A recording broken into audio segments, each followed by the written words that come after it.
Growers. That's right. Oops, I forgot to turn my movie off in the background. There we go. All right, everybody, welcome to the show. I hope everyone's having a wonderful day so far. Welcome to Live at 5 on Wednesday. Yeah, it's Wednesday. All right, there we go. As you can tell, we are not coming to you live from the grow room. They are in darkness. They are just hanging out, doing their final push, and we're going to be harvesting tomorrow. I did shoot a lights out video. I meant to release it on Tuesday, and then I forgot. I totally forgot, everybody. So we're going to release that video tonight for everybody, and it's going to rock and roll, and you can see sort of how everything was looking before we went into the darkness period there. And then we'll obviously shoot another video tomorrow, showing everything up and showing what's happening, and as we're chopping it down, and then we'll show you all the plants hanging as we're going.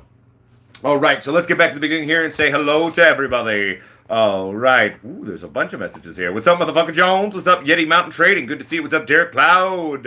What's up, Return to the Mac? What's up, Jansen Dennis? What's up, Peace? Have a great day. Good to see you. What's up, Gregory Allen Reed? What's up, baby? Good to see you. All right. What's up, Ganjanani, your mama? Good to see you, baby. All right. Am I missing anybody? Family Trees Grow Coast. Good to see you, my friend. All right. What's up, Yeti Mountain Trading? How's it going, my friend? Good to see you. What's up, Jeremiah Sanchez? Let's crack it like it, baby. All right. What's up, Lobster Boy? How you doing, buddy? Good to see you. All right, rocking and rolling.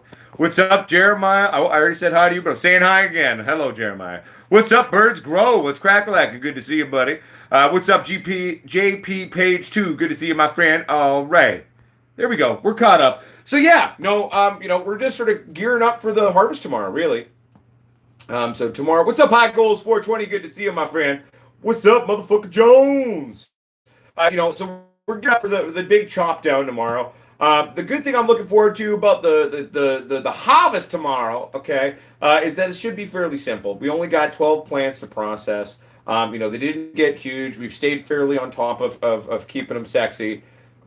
So really, we're going to go through, clean them all up, do our final stripping of anything that may need to come off, and then kind of go from there. But it's looking good, it's feeling good, it's smelling even better. What's up, Wonky Donkey? Thank you very much. I've had this hat for years. It's a Gurin. I've had this hat probably. Well, I bought this hat before I had cancer, so I've had this hat for a while. 7 or 8 years now, but hey, it holds up all right, So yeah, but long story short, we're gonna be doing that tomorrow. I'm thinking I'll edit the darkness video, but I don't want to harm with the show and the release and bombard the algorithm inadvertently. So maybe I'll see if I can set the darkness video to come out at 3 a.m. my time tonight. So that'll come out. We'll shoot the harvest day video throughout the day tomorrow, and we'll probably get that out by early evening tomorrow. Would be my best guess, everybody. But yeah, it's getting ready. We're getting there, and pretty much once we get the harvest done tonight, I'm going to do a little tidying here in the office, kind of preparing for our harvest day, getting ready to go, cleaning my scissors, getting my lines ready for hanging and drawing, and then keep on banging on those seeds. Pretty much done the K-Town Kush Cheese by Alien Riff, so that's good. After that, we'll have the Gazzer's Madness by K-Town, Gazzer's Madness, which is the K-Town AK-47 by the Kaitunga Canadian White Russian. I got to do that one still, and then we've got to do that weird little dwarf pheno we found of the Kaitunga Canadian White Russian, that even though it's almost all SAT genetics in there, and that's going to be a thing we're going to talk about, the concept of SAT and indica and some of the new ideas that are coming out from different schools of thought on that one, but we'll get to that in a bit. I'm trying to create this kind of dwarfish version of it that also had beautiful big giant families that was very indica-y though. So it's kind of interesting to see. Yeah, let's see if I've missed saying hi to anyone who's joined us. What's up, Eugene Dolan? Good to see you, buddy. What's up, Operation Annihilation? All right. Nice Birds Grow. Hell yeah. Which plants are you chopping next week there? What's up, Eddie Muscle TNT? Good to see you, my friend. Yeah, no, I'm excited as well, Eddie Muscle TNT, and for me, one of my favorite things. What's up, James Mercer? What's up, O'Shea Ferrero? One of the things I'm always really excited about is when I get to, dry trim. We dry them out, we get them ready to trim, and then kind of getting in there and really seeing how they shrunk up, seeing how they dried up, and then getting to kind of almost shape the rough diamond, okay? of those buds. I mean, it's something that's very exciting. I'm looking forward to it. It's trim jail is always a pain in the ass. So is seed jail. You know, harvesting seeds and grading seeds. But I mean, it's also part of the love and the fun. And there's always a passionate, fun love to it as well. You know what I'm saying? Right. If I miss saying hi to anyone, by the way, hello. Hey. All right. Yeah, I can't find a lighter. That's my problem. Like, I thought I had a lighter down here, so then I was just talking to Gazzers before the show, and we were chatting about some different stuff that we kind of wanted to maybe talk about today in the show. And then, you know, I've yet to find a lighter. There might be one in my vest over there, so maybe I'll go check that, and I can, you know, smoke a doobie with everybody. One second here. What's up, Growing Up Grows? Good to see you. What's up, Marvin's Garden? Good to see you. What's up, Ashley Clifford? How's it going down in the UK, my friend? Woo, Green Crack, very, very classic strain, and Raspberry Cough. Raspberry Cough, a beautiful strain that somehow got a lot more notoriety from that one movie where what's-his-face was talking about the strain. I remember, you know, Strawberry Cough was actually an older strain, and actually got this exposure with, I'm trying to remember the name of the damn movie. It's that movie where nobody can have kids, and there's the one young woman who she is pregnant, and then what's-his-face is trying to save her at the end of the world. Name's escaping me right now. But yeah, that film. Everybody was talking about Strawberry Cough.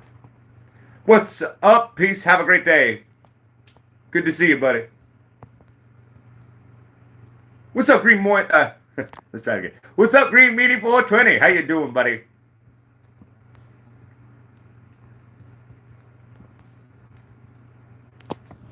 All right, so let's talk about a topic that I wanted to bring up today.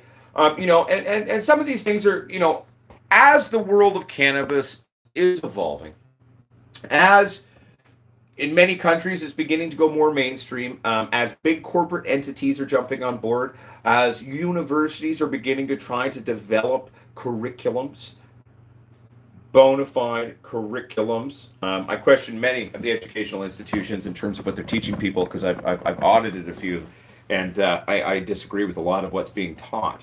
And this kind of plays back to sort of the difference between someone who is a industry origin story. And what does that mean? Well, pretty much anyone who, like in Canada, like even a younger grower who was participating in the gray zone of the black market industry before legalization happened, okay, is what I would call an origin person, okay?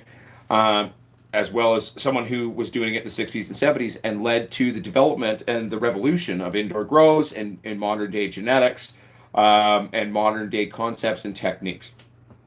Now, the classification came out and sort of basically the 1800s of trying to kind of classify these different sort of species, right? So we talk about it as sativa, indica, and ruderalis, okay? And over the last number of months, I've been, you know, reading more and more articles popping out here or there of where people are talking about how that's all bullshit and there's no such thing as sativa or indica. And typically, they don't actually ever often address ruderalis, which is because, you know, ruderalis is its existence and its inherently different nature kind of disproves their argument. So my thoughts on this is, after reading a number of these articles, and most of them are written by botanists or horticulturists, okay? They're not written by people who grow cannabis. They're written by professional plant people, yes, but they don't know weed, right? So their argument in a lot of these articles is typically the differentiation we identify as growers as sat or indica is not a gene thing. It's not the genome at all. There isn't a separate genome. Well, first of all, we never really cataloged the genome in the first place. So, I mean, it's hard to say, but is more secondary environmental factors, right? Whether that's temperature, precipitation, elevation, all of these types of things, okay? No, actually, birds grow sativa. Actually, sativa L is technically what a lot of these people are claiming that the entire cannabis family encompasses. It's a single species, and they're completely throwing out the sat and indica system. So I disagree with that. I think they're taking it a bit far. I'm open to this concept of maybe we need to reimagine our classifications a little bit, but it's a reimagining, not a throw it out and rebuild it. My thoughts on this is I very much can agree with the basic conceptual idea okay, of different secondary variables affecting how our genetics are acting and running within our grows. Okay, that makes sense. That makes sense. Because one, we know it's true. We can go back to part of pot history and OG Kush, ocean grown Kush, referencing this sat-like cut that, when brought down to sea level, completely changed the way it came and shared itself with the world. Oh, I forgot this. This bud's for you, everybody. Here's looking at all of you. All right. So, one of the things I find interesting about this is so we know that environmental factors can definitely affect how our cannabis grows out and how it acts and how it functions. So,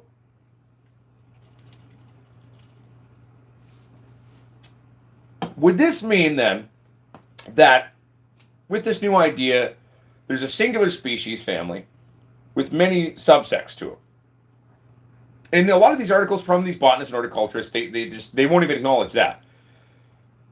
I think it's important to, because the fact is regardless of genetic genome, regardless of calling certain things special things or subspecies of the overall family, sativa acting traits, indica traits, and then hybridization, then showing weird, maybe an aesthetic trait with a sat hit or taste is still very real.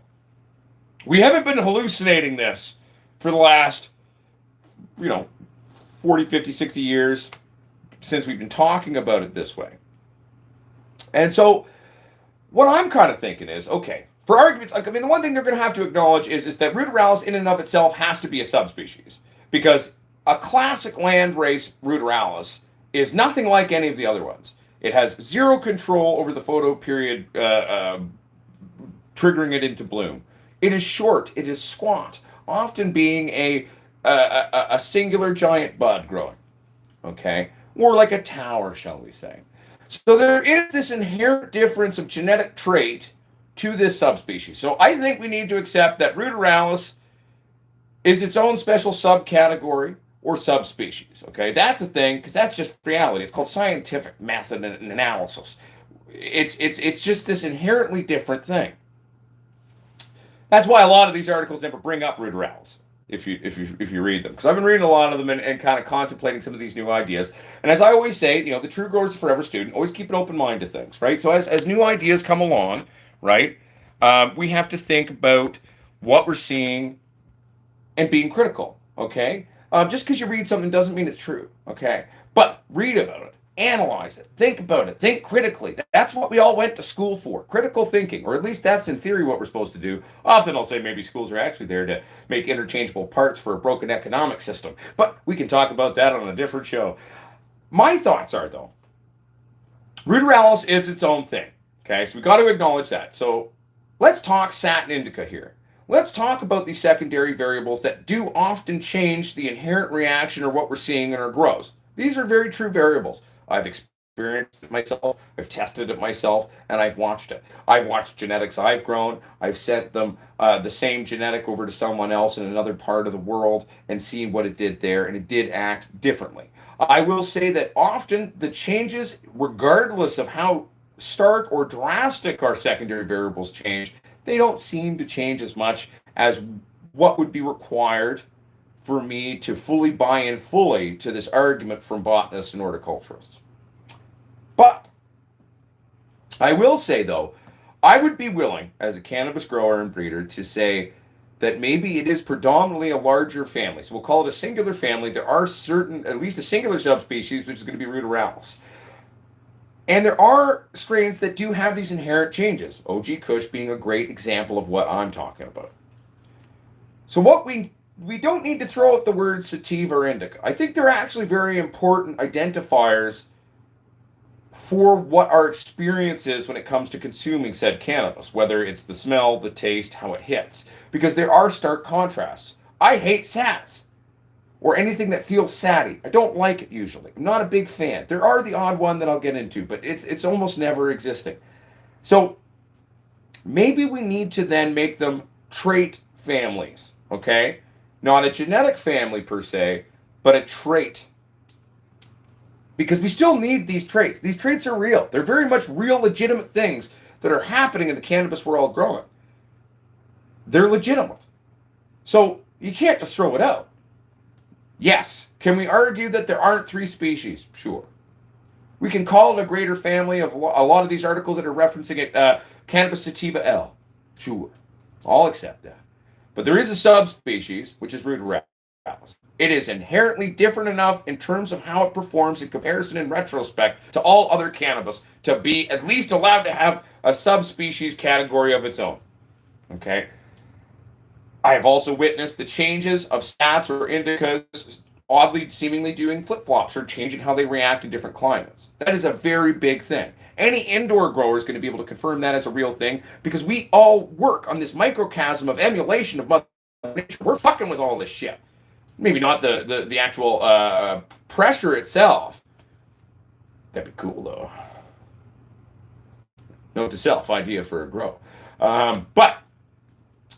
And that is in terms of the actual pressure that the plant would experience at different elevations and then synthesizing that inside. That's what I'm talking about. But, that is very much a real thing. So I could buy into this part of this new concept. But my addition in terms of this new concept is we still have to honor the classifications of sativa and indica, maybe not specially, but in terms of attributes, effects, and what we're doing. They can take 2 sides, really, in my mind, and when it comes to these. So sat aesthetics and indica aesthetics. We're talking leaf structure, plant structure, etc. Bud structure, resin production. We are talking then, therefore, the taste, the smell, the hit, the terpene contents, the cannabinoid contents, as well as resin production, okay? Anyone who's ever played around playing with rosin or making rosin, okay, will guarantee you that sats do not yield very well compared to indicas, okay? Anything indica or indica dom is going to yield higher levels of rosin. It's just a true fact. I've met sats that were fresh and nubile, and from a half ounce, you were lucky to get half a gram to a gram. And I'm going to tell you, that's a shit return. And it wasn't like it was dry. It wasn't improperly cured or dried. It was totally fine. So I think this is a very legitimate thing that's being brought up by certain people that are joining the industry. Also a Schaeferero. So ruderalis have been found in Central America, South America, Siberia, and different parts of Asia. Obviously, Russia and Siberia area is kind of like really kind of almost part of Asia in and of itself. It's like right on that borderline. And so that's typically, classically, though, where they come from, yes.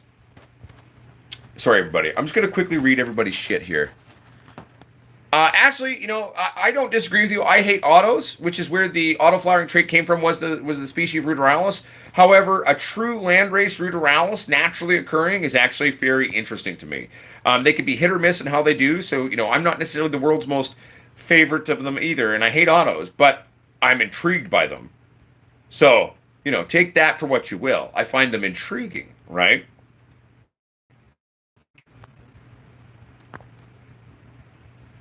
One second here. I'm just reading everyone's stuff here. Bear with me here, everybody. I'm just trying to catch up on everyone's messages before I rant again.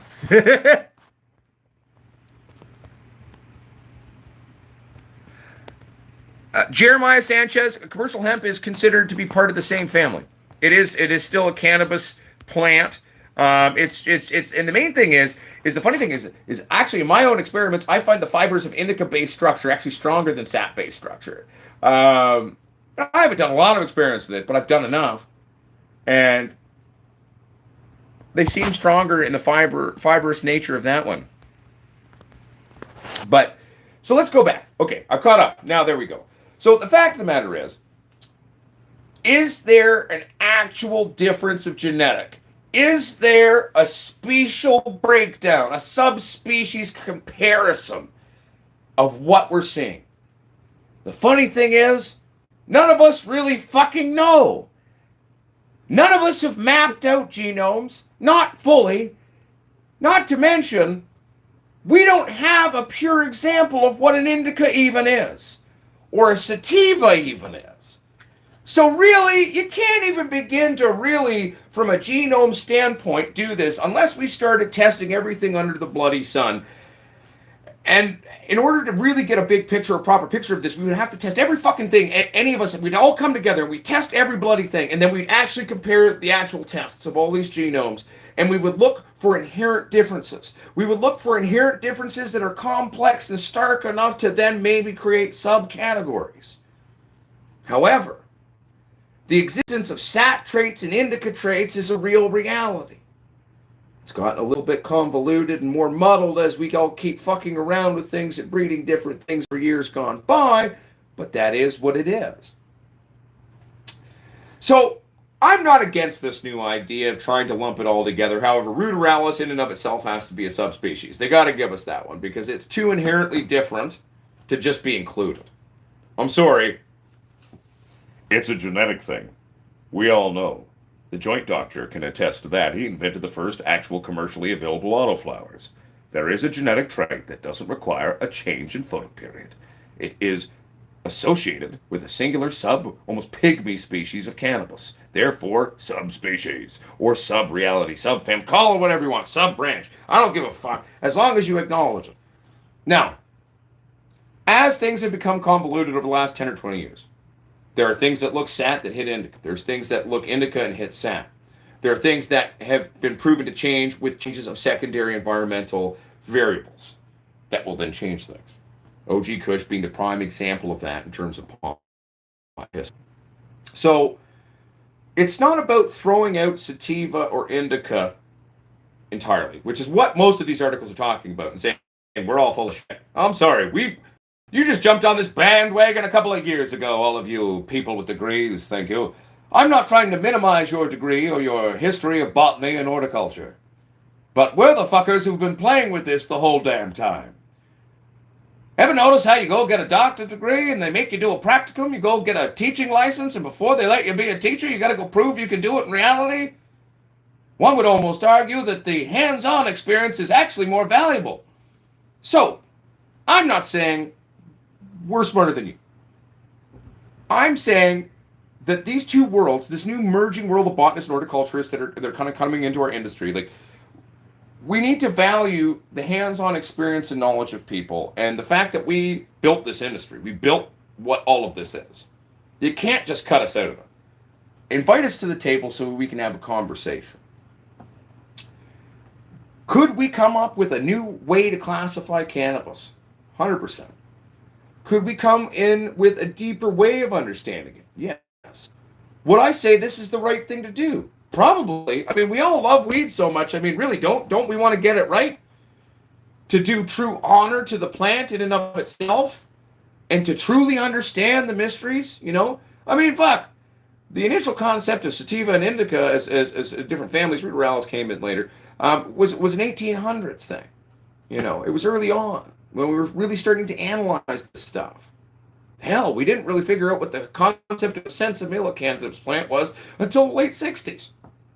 So, it's all very evolving. It's all still this. But, SAT and indica traits aren't imaginary. These are realistic conceptual ideas that are proven to exist. I will accept that these may not be their own species. I 100% can accept that. But we should not throw out the terminology of SAT or indica because they are referencing actual characteristic traits present within different cannabis. Now, if we really want to get fancy on this, once we map the genome, we take the same strain. Now, the world actually got along. We could actually do this. We take clones from the whole fucking world. Or, like, same source, and grow them in different spots and monitor them. And then we take a mother plant and watch what it does over time. Because sometimes it's not just like, a single run on these genetics. It needs to live in the environment for an extended period of time to compound and change in terms of how it's going to act. But I'm sorry, I'm not just going to buy that you could take this short, squat bush and I could change all the secondary variables and all of a sudden magically turn it into the tall, gangly, thin-leafed sat. No, that's not going to happen. Maybe over time, but that's called evolution too, in a sense, right? So it's like, I'm open to these ideas, and I'm saying they have valid points, and I say that there is a need for us to reevaluate how we classify cannabis and how we talk about cannabis in terms of these realities, especially when we're standing on this precipice of almost losing genetic integrity, and trying to further idea of what this is, etc. But see, Paper Scratcher, by calling it a polyhybrid to hell, you're acknowledging a special differentiation. So really, we can't even use that polyhybrid anymore. What we need to do is redefine how we talk about these things. What we need to do is take how we used to do it. We need to incorporate these new ideas and have some critical thinking to it, though, at the same time. Because it's not one way or the other. I think it's a melding of these two worlds of ideologies. And then a whole bunch of other observations we need to make that we really just haven't done, to be honest. So we can't really actually make this executive decision, which is why I always find it funny with certain botanists and horticulturists who kind of come up, oh, no, that's just wrong. The fact that you're just willing to shut something down without even thinking about it because you're an elitist piece of shit who has a piece of paper from some institution? Well, I'll put my 22 years of growing against your 3-year degree any goddamn day of the week. At least when it comes to cannabis. Okay? So, we need to kind of marry both worlds. We need to marry the old and the new, and then invent an even newer new.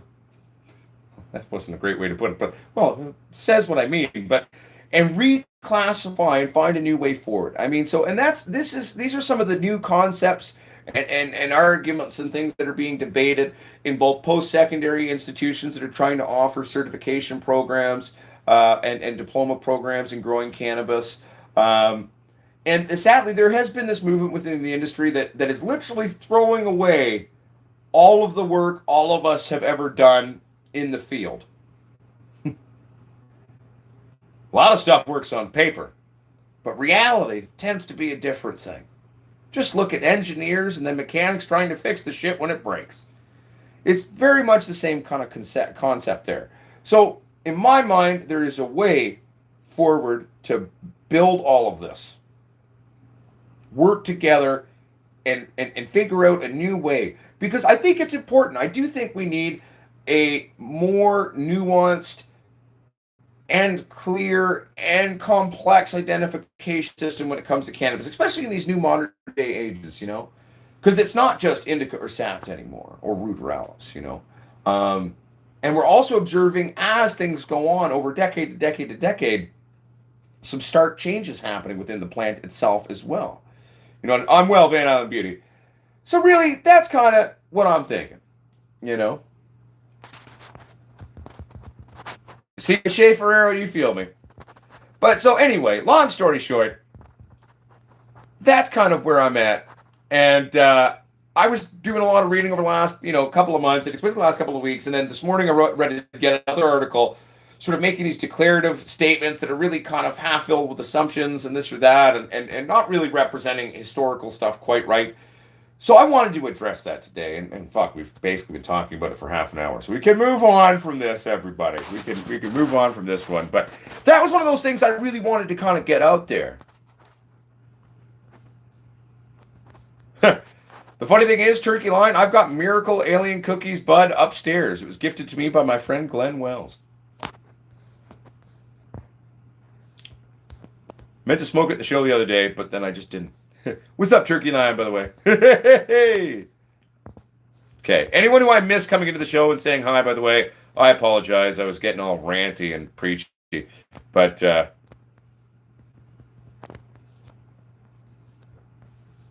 one second here, everybody. I'm just reading.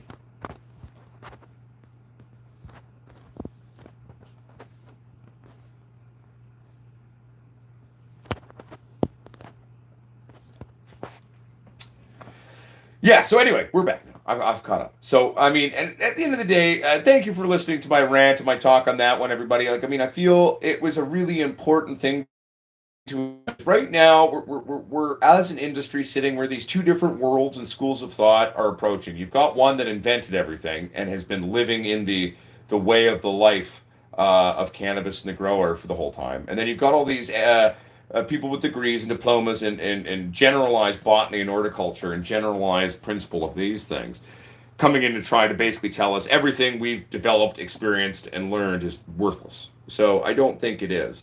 I think there's valid points in some of these new ideas, and we have valid points. Wherein do we find the reality? Well, I'd say maybe a median of these two worlds, the averaging of these two thoughts. These two thoughts are schools of thought or ways of approaching it, coming together and marrying into a better hybrid and a new way forward. What do you think? I mean, I think I'm right. Of course I do. Oh, fuck, man. Anyway, what should we talk about now? Who has some weed questions? Hit me with a weed question. Get me off this tangent. I need a new thought in my brain. We have another topic we'll eventually talk about in the show today, too. But I'm going to hit you with 2 tangents in a row.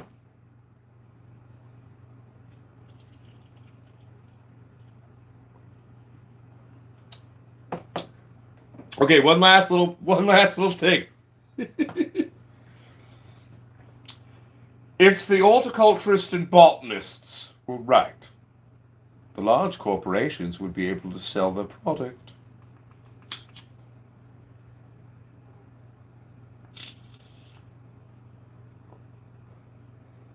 They're not, by the way. And that was just kind of it. But I mean, that was a very subtle joke. Some of you may have gotten that, especially if you're Canadian. But, you know, yeah. It was funny, like, when legalization first happened in Canada, right, the government, like, oh, weird, like, we're not selling any weed, guys. Like, government stores are like, yeah, weird, we're not selling any weed. And the big companies are like, but we grew, like, tens of thousands of pounds of weed. Why isn't anyone, showing up to buy it? It's weed. Yeah, you're technically right, it's weed. It's not worth smoking. Yes, ganja none of your mama. I always hang my plants whole. Miss K's Garden, great question. I actually think you asked it last time, and then I think I answered it after because Aaron remembered or someone remembered. So basically, it depends on the strain I'm going for. I play around with it every time. Sometimes I'm shooting for 5. Sometimes I'm 10. I've gone as high as 75, 80% amber. I did that on my Sasquatch strain once upon a time. It was interesting. Definitely probably took it a little too far, but it was definitely interesting though. But classically, indica dom type thing. Usually, I'm going to be sitting anywhere from 10 to 25% ambering, and I'm going to be a happy camper typically. And a lot of people say, can you harvest your tops and let the bottoms to mature further? You can, for sure. Very legitimate, potential thing. But I don't do that. I like to take my smalls anyway, or my lowers, and I'll press them because they're going to be less developed. They're going to have slightly lighter colors, and that's going to give you that sexy bag appeal of that rosin. Everyone likes it when it's nice and light colored and looks pretty like that. They see something that's darker and they freak out.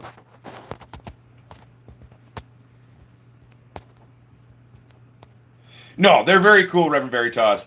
And the funny thing is like YouTube loves to put his videos connected to all of my videos. Like almost every how-to video that was actually decent and gets a lot of views is followed by Bruce Bugby's videos. It's really quite interesting, actually. At least on my feed, anyway.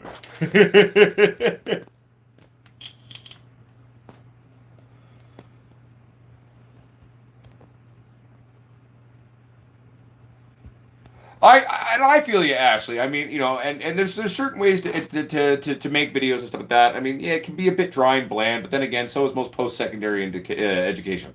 I come from a world of educators. Both my parents have their PhDs. My mother is the principal of Renison University in Waterloo, Kitchener area.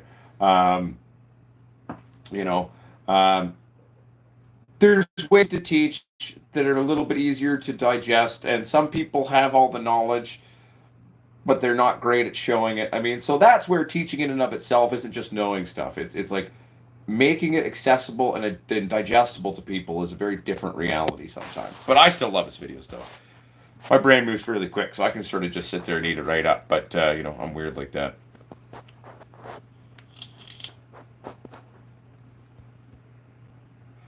Derek Cloud, I would not turn down your light intensity for seed production. And if you wanted to do some crossing, the plant still requires the same amount of energy. It's just shifting what its work is. It's shifting away from producing bud to producing seed. And you still want it to have lots of accessible energy to one, make a lot of good seed, develop seed, and stable seed, and reliable seed. So I wouldn't turn it down personally. When I make seeds, I am running still full power on that. Because it's not that the plant requires less energy, it's just using the energy slightly differently. It's directing it into a different function, right?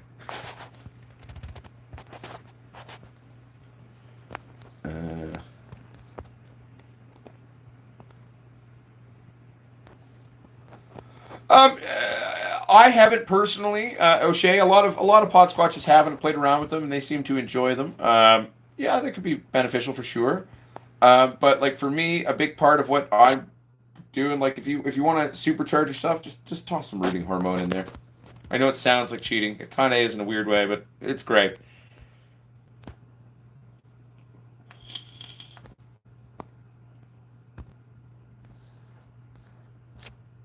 Sorry, everybody. I'm just reading and making sure I haven't missed anything. What's up, Kenneth Walls? Good to see you, my friend. It has been a while. And thank you ever so much, Kenneth. Welcome back. It's good to see you, baby.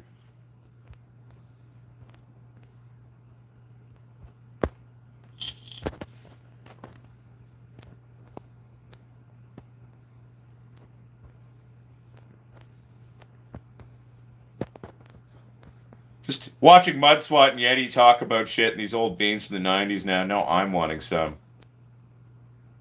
No, Ganjanon, I haven't smoked any cannabis today yet. I was going to smoke in the show, but I can't find a lighter. There might be one over there. I'm going to go try to find it in a second. But no, I'm brain buzzing, if that makes any sense. I've been reading a lot today and thinking and talking to people, and my brain's been going 1,000 miles a minute about sort of new ideas in terms of all this cannabis stuff.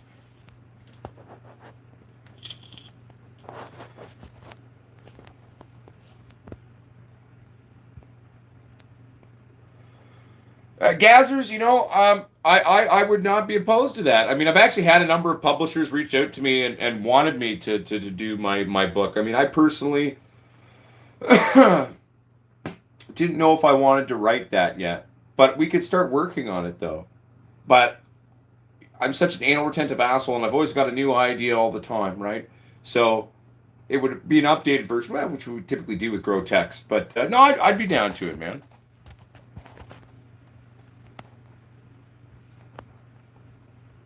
One second here, everybody. I'm just still reading. What's up, Philly boy?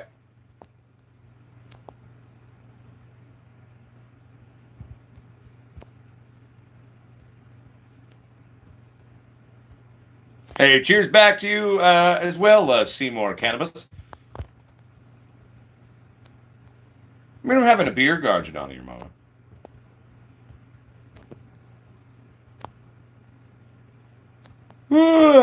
James Mercer, I mean, they all have valid points, and a lot of them have a lot of bullshit. Anything written by Ed Rosenthal is usually a safe bet. I mean, but everything you read, always take it with a grain of salt, too. I read Jorge Cervantes' stuff when I was a kid, but let's be honest, many of my generation, we've disproven a lot of his ideas, and he was just wrong about a lot of stuff. But I will at least give him that. He was at least trying to think. He was at least trying to educate. He was at least trying to make information accessible. So I respect that. And it's not like everything in his book was bullshit. And he's actually releasing a new one now, so he's probably got a bunch of younger people writing most of the new shit there for him.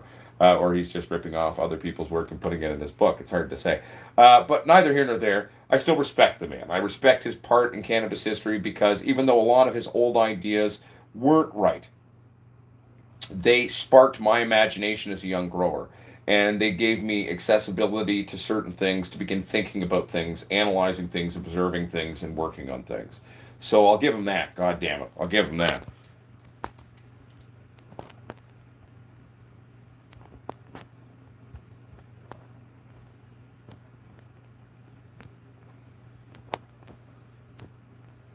Bear with me here, everybody. I don't know Swami Chaitanya, BMK, so I have no opinion currently. Now, mind you, wouldn't be hard for me to develop one, but I'm just not aware of the person.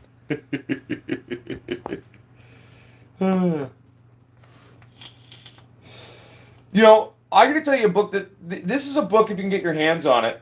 I don't think they published a lot of them. Now, this book isn't necessarily huge on grow knowledge per se. I mean, there's stuff in there here and there. But if you want to really look at part of the history and the development and the prohibition fight of cannabis, predominantly in Canada, I mean, there's some stuff in the States in it too. But looking at sort of the indoor cultivation explosion, which is what's led to a lot of modern day cannabis existing the way it is. The time we figured out in BC to go indoors, to hide from the rain, to hide from the bud rot in the PM, and started playing with the concepts and conceptual ideas at the end of the 60s and early 70s of sensimilla cannabis and growing this and trying to maximize this or do this and making the baddest thing that we can, was a really interesting time. And so there's a book called West Coast Smoke. Look up a book called West Coast Smoke. I managed to find a copy online for sale for 5 cents. Goes to show you one of my most holy texts in terms of the cannabis industry and cannabis history. Well, the internet puts a value of about 5 cents on it. So I got because I lost my original copy in my first marriage and moved. It might actually still exist in boxes in my mom's basement. Who knows? She called me the other day. She's like, "You got like 10 boxes of books in the basement of my house." I was like, "Really? I totally didn't think I had any books left there." All right, well, send them out. We'll see what it is. I'll go through that shit. But, West Coast Smoke has got to be one of the most inspiring, interesting, and insightful books in terms of cannabis prohibition, activism, and the fight for our right to weed titty. I mean, it's just such an epic thing to check out. So if you can ever find yourself a copy of it, it's called West Coast Smoke.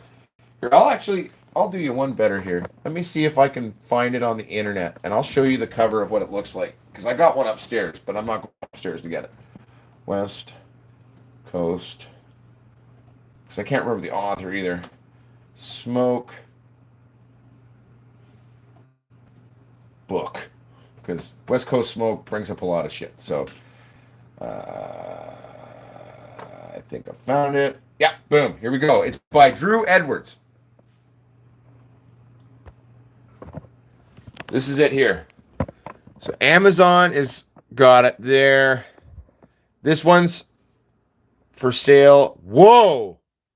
Buy new for $42? I bought mine new for fucking 5 cents, and then they're used as $11.22. Here, I'm not very close. Here, let me see if I can get a little closer for everybody. Well, that's astonishing. This book is way, way more expensive than it was when I bought mine for 5 cents.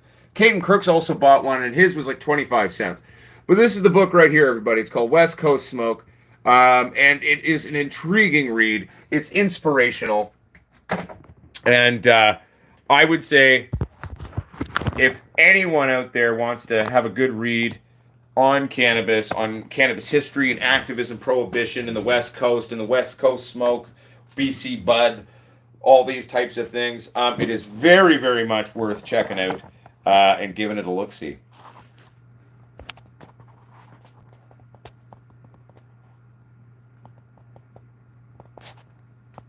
One second here. Yeah, that's okay, BMK. A lot of those outdoor guys just hate us because we beat them at every Cannabis Cup. There's no competition here at all. Bear with me here, everybody. I'm just playing catch up here.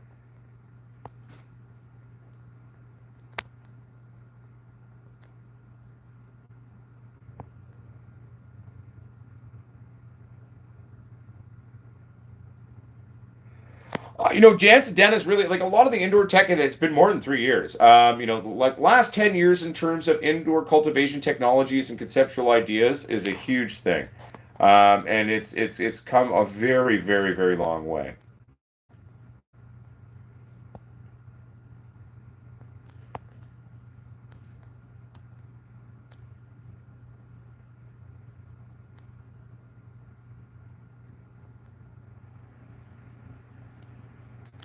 Hey, Greg, this will freak you out. You were discharged, honorably discharged from the Marines the year I was born, Greg. Does that freak you out? Does that freak you out, Greg? He was a Marine. Oop. Oh, someone asked to join the Potsquatch Growers community. So whoever that was, if you're watching the show right now, we'll let you in.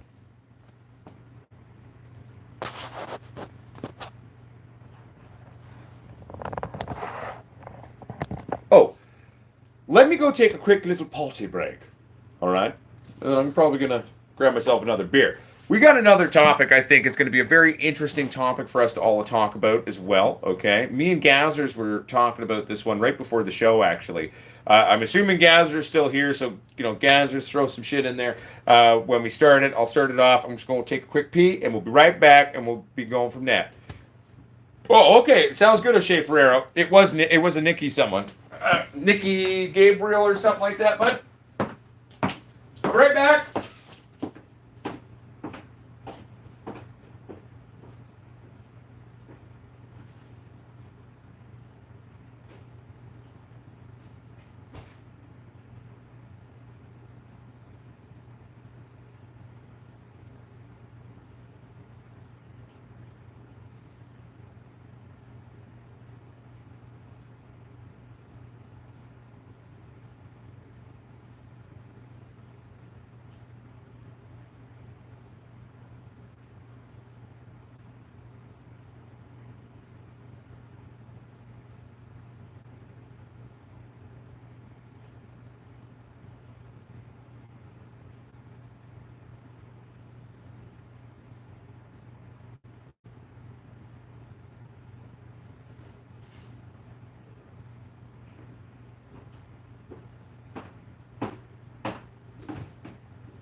And we're back.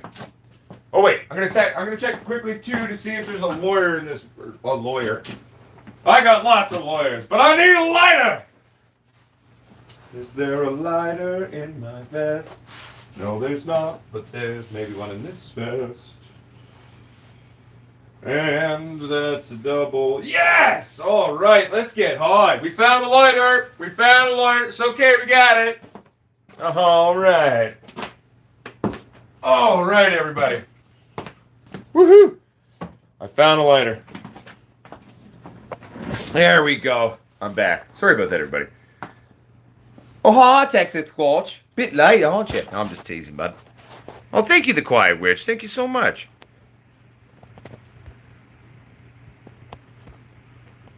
All right. Let me just see what I missed while I was painting.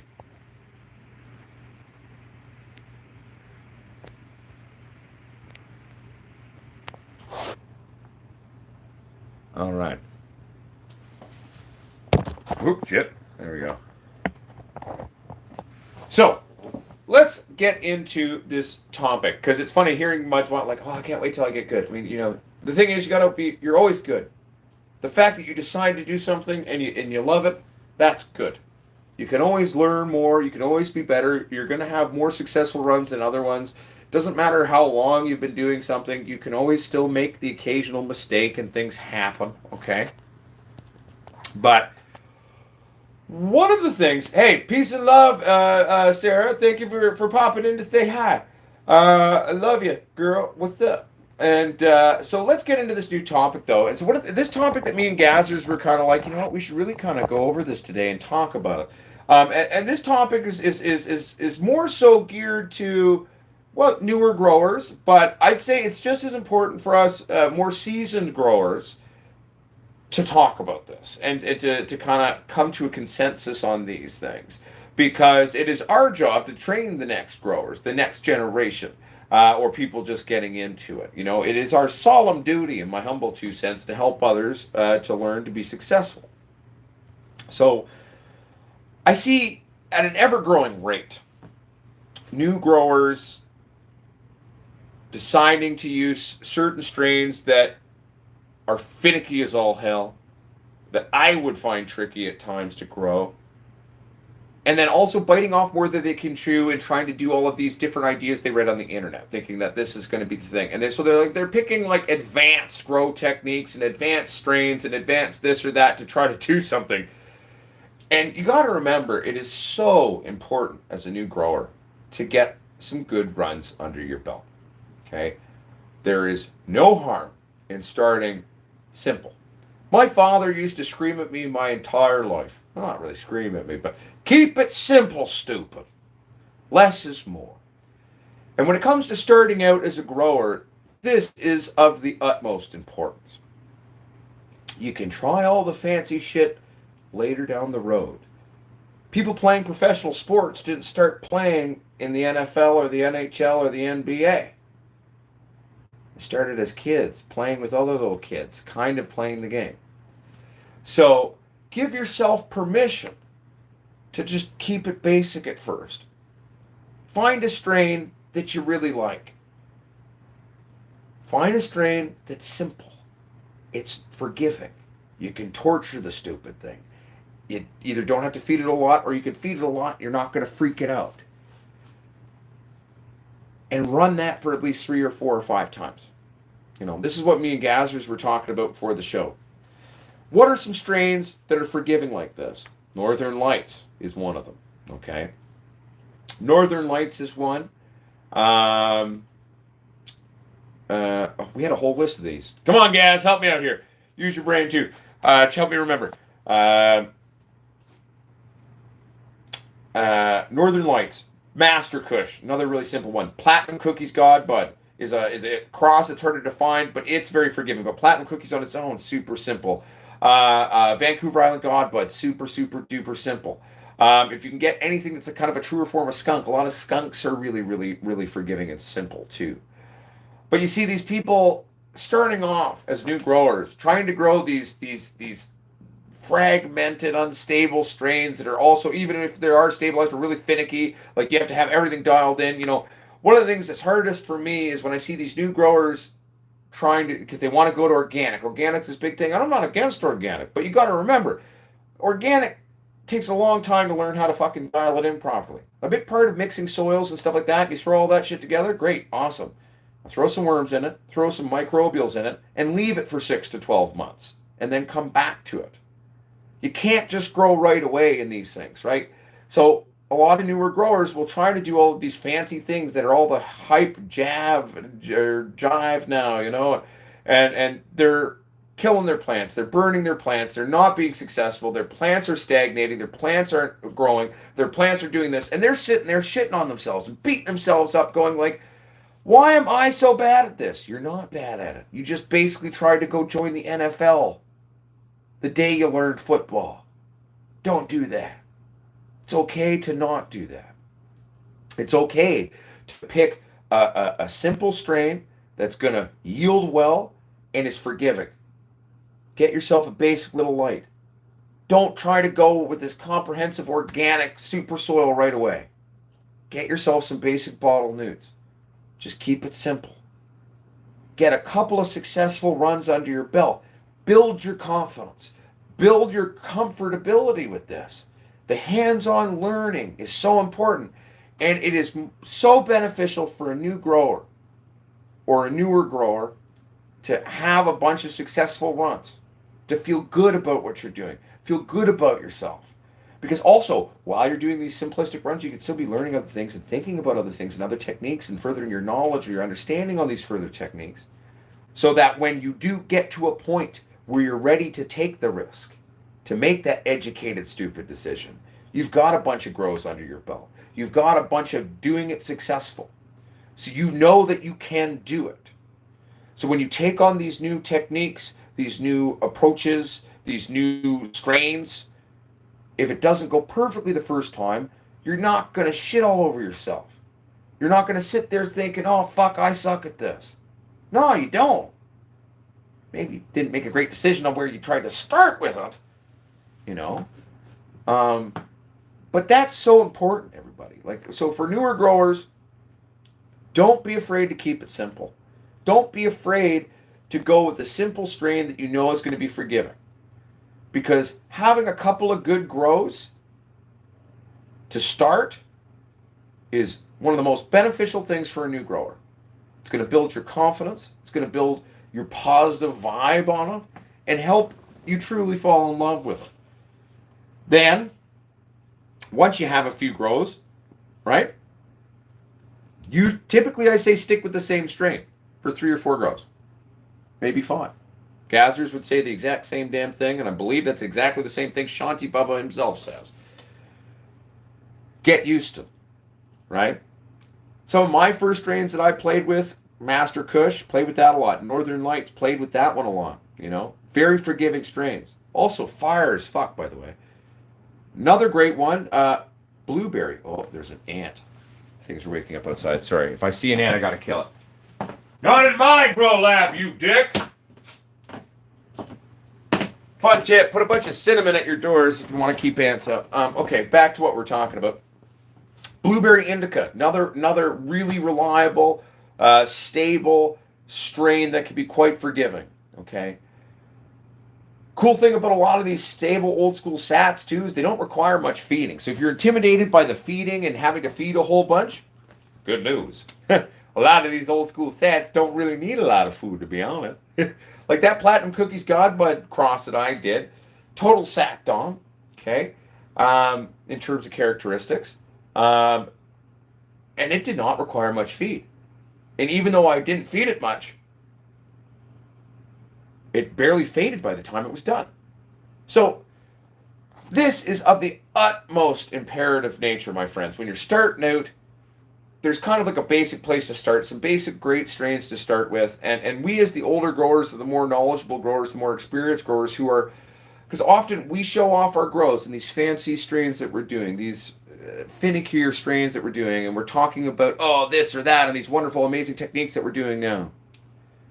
It's too much for the new grower to try to do successfully. And we're really not setting them up to succeed by just allowing them to jump in right there. Set them up for success. Let them have some good runs. Do the same damn strain for a bunch of runs. Get comfortable. Because once you're comfortable, now let's go play. Let's go make those educated, stupid decisions. Let's go take those fucking risks. You know? But you don't start doing that.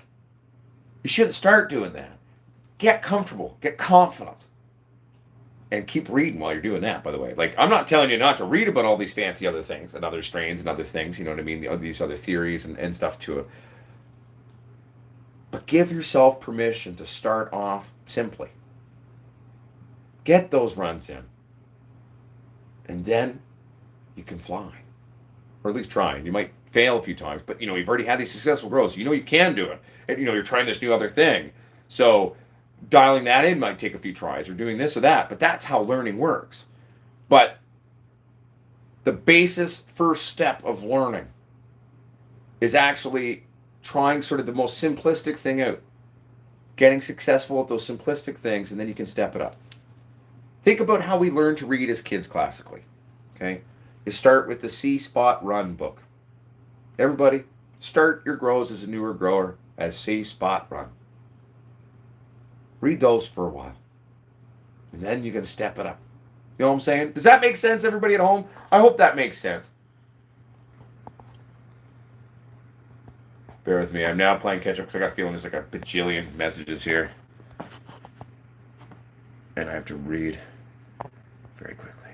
I'm reading, everybody. Bear with me.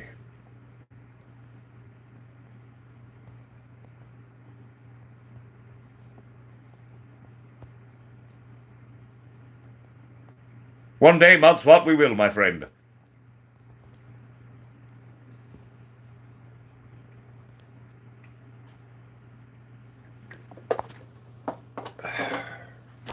Also, too, there is a new link, by the way, for the lights. That is the proper one to share, by the way, everybody.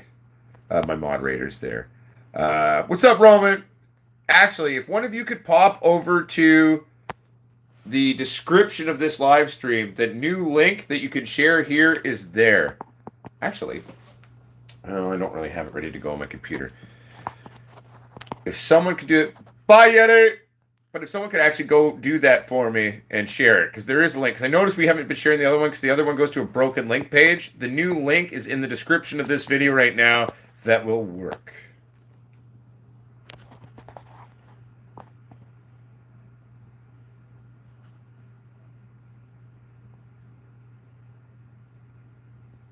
Well, there you go. Great. So there's a great forgiving strain as well. And also, by the way, everybody, if you have strains that right now you personally feel are something that you worked with, it was simple, it was reliable, you could torture it, and it was forgiving, feel free to share it. A lot of the strains we're quoting are kind of older strains. You can find them. It just can be, hit or miss at times. But hey, much love, Miss Case Garden. Later. Keep it real. Wise George, I think you're starting a beautiful poem there, my friend. All right. Won't let you save the link to share. Okay, so then here, Texas. I'm going to tell you how to do this because I know you're quick on your phone. Go to the website, go to the product category, go to Squatch Lights, then share the link from the page of the Squatch Light category from the Soul Strip website. That's the link because it'll take everyone to where they buy all their Squatch Lights.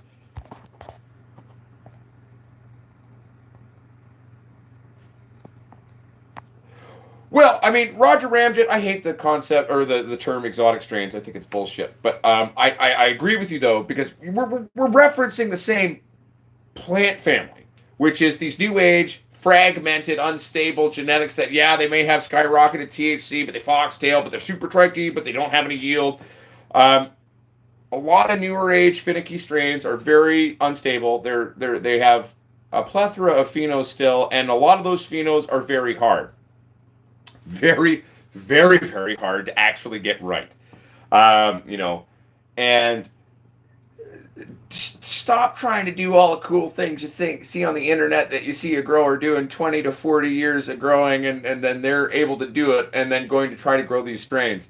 One, I'm going to tell you, old school strains, Northern Lights, things like that, just as strong, if not stronger than these new age strains. And I'm not, this obsession with THC levels is a load of crap. There's weeds out there that have much lower THC than some of these new, super strains. And they'll fuck you up way more. The high was better back in the day. It tasted better, and that's why we're working really hard here with our genetic line that we're developing for everybody, and Gas are working on it, I'm working on it, a bunch of us are working on it, is to make stable, high-yielding genetics out of these older lineage sources, though, that are a little bit more stable, that are more forgiving at the same time, while still giving us all these other elements that we've loved. One of the things that I'm kind of playing with, one of the things that I found really fun about taking this new age Alien Rift, and you all know how finicky that stupid thing was. In the end, I loved it, but it was a finicky little thing. I even struggled with it at first, trying to figure out what the hell was pissing it off. I have never seen a plant get so mad and do what it did. It was the weirdest thing to me. That was a new one for me. Watching how this little Alien Rift got super pissed off at the cold temperatures at night and literally folded its fan leaves down around its body like a bloody beer can and made the shape of a beer can out of the entire vegging plant. I had never seen a plant do that. I've seen plants do a lot of weird things over the last 21, 22 years. I've never seen that. And then once we figured out what was pissing her off and what she wanted to be happy, because she's a special princess in vegetation and early flower, it was fine. And I loved the results. So now I know what she likes. You know what I mean? But then look at the orange Hindu. Didn't even fart or have any issues, right? When these variables that were angering this new genetic out. What did I prefer about the new genetic? Better bud structure, better trichability. That's where this Galactic Citrus Shiva we're developing is really cool. We're taking this super old school strain and then marrying it to a new strain and stabilizing those two worlds out together to try to find the best of both worlds. And so that's kind of like one of the fun ideas that of types of things we're kind of working on too. You know what I'm saying? Yeah, Blue Dream, obviously coming out of Blueberry Indica in and of itself. Very, very, very forgiving strain as well. I totally agree on that one 100%. Yeah, return to the Mac. Yeah, that's it. Product category, blah, blah, blah, blah, blah, link. That one should work, my friend. Thank you, buddy.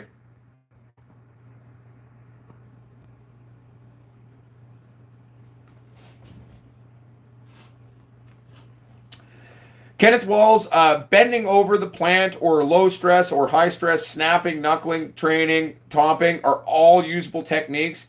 I will actually say it's better to use all of these techniques together with most plants. So I'll use a little bit of everything with it. But no one technique is greater than the other because they're not quite actually the same technique. They're not actually quite achieving quite the same thing. They're performing similar functions but still different functions.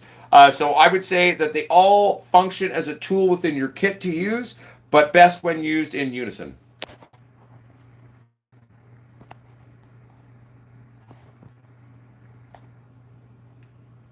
Right? No, Roger Ramjet, I agree with you 100%.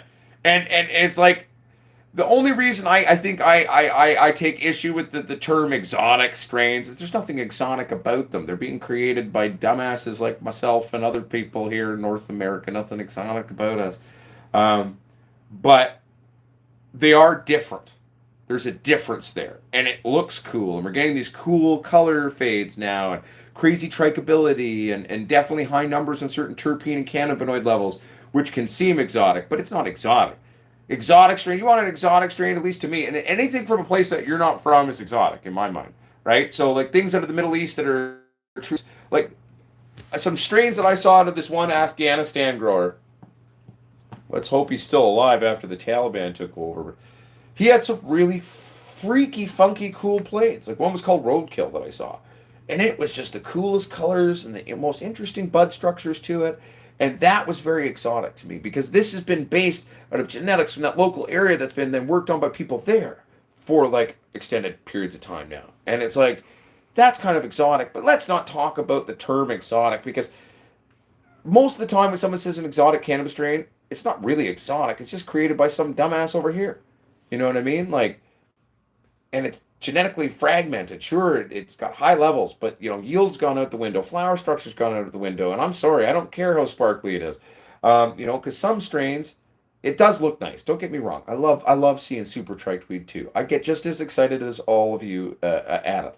But I've seen weed that is super triked out, frosted like it's frozen in an ice box. Didn't get you high for shit. And there's other weed that doesn't really trike out that heavily, but it will kick your genitals to the ground. Everything with a grain of salt. Everything's relative, right?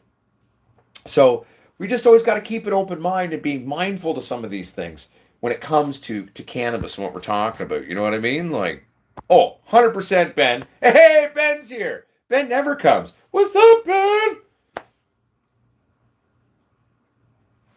Ben?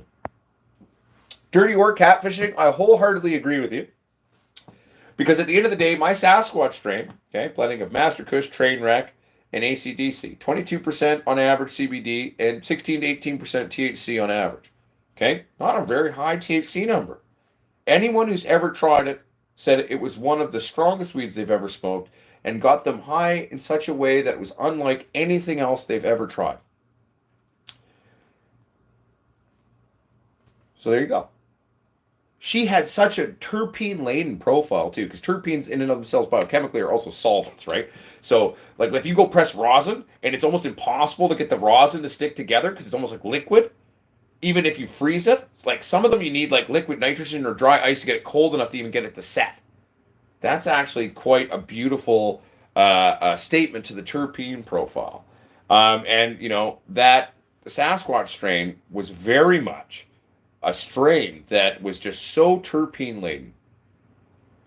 Even with dry ice, it was tricky to get it to set up. That shit pretty cold, man.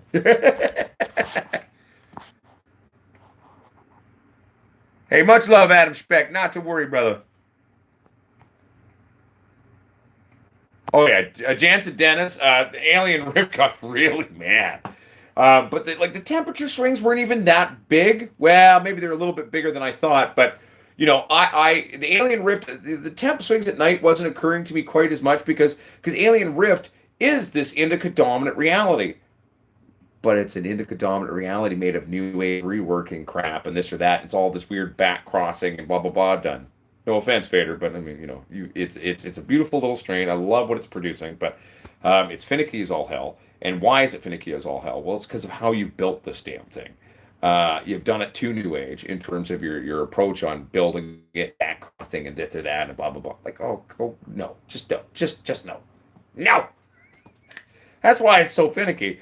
But being this indica dominant thing, indicas don't normally freak out at the cold. Like, I grow classic indicas and classic kushes and old lineages, and none of them would do that. Hell, I drop my shit down to 6 or 7 degrees Celsius sometimes, early in flower, just to play with it. Nothing ever gets mad. Alien Rift certainly did. I love the strain. I'm breeding with it now. I'm playing with it. I'm trying to get rid of all of these inherent natures from the way it was built and just keep the flower structure and the trackability and the weird funky, buttery, fatty almost resin to it. But, that's my with it, right? But it's, and that's why that didn't occur to me, though. I've been doing this a long bloody time, everyone. I'm normally really good. Like, people pay me money to come in and fix their mistakes. People pay me to come in and fix grows or dial in grows and consult grows. I'm good at that. That's one of my gifts. I'm very good at that. Not to toot my own horn, but I'm making money doing that for a long time. And, that one tricked me out. I was like, and then it hit me. Wait a minute. We tried all these 1,001 variables, all these 1,001 different relations on this. I'm overthinking it. We're getting these spike temperatures super cool at night. We're not having the relative humidity issue at night, so therefore our dehumidifier is not kicking on as much, and we just started turning off the furnace, which is on the other side of the wall. So these temperatures, even though they're not dropping super low, they are dropping fairly low. Oh wait, what if that's the issue? So, as an experiment, turned up down the dehumidifier, and then I turned up the settings in the AC. So I ran it at a higher temperature at lights on, so it wasn't getting cold at night, as cold at lights off. And then I was keeping that dehumidifier running a little bit heavier at night, which is throwing off ambient heat as well by running. All of a sudden, boom, she was fine. I looked at her. Oh my God. It was just that simple. That's all that it was. You bitch. No,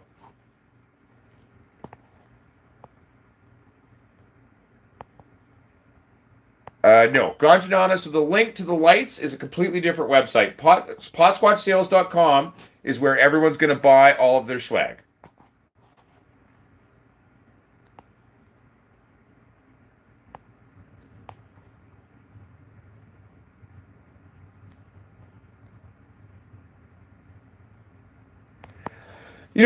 Roger Ramjet, I wouldn't say that necessarily. I would just say that certain things are extremely hard to find. I can't give up on hope that, we'll come across them. Because, for example, when I randomly met that Hindu Kush that we were running for a while on the channel, they didn't even know what they had. It was the funny thing. They gave me a bunch of clones of it, and I started playing with it.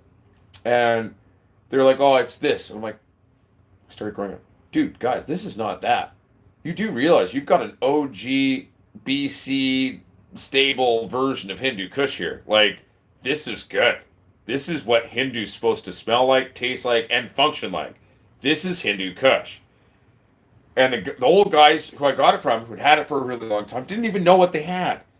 And I was like, boys, no, that's what this is. And then they smoked it, and then they were like, oh.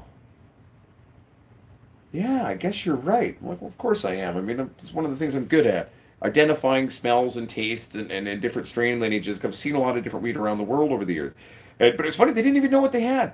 And I was like, guys, this is not Rockstar Kush. You've got a proper OG BC stable version of Hindu Kush. That's why it yields like shit. Not all classic strains, by the way, everyone yielded great. What they made, many of them were fire, but they didn't necessarily, do that.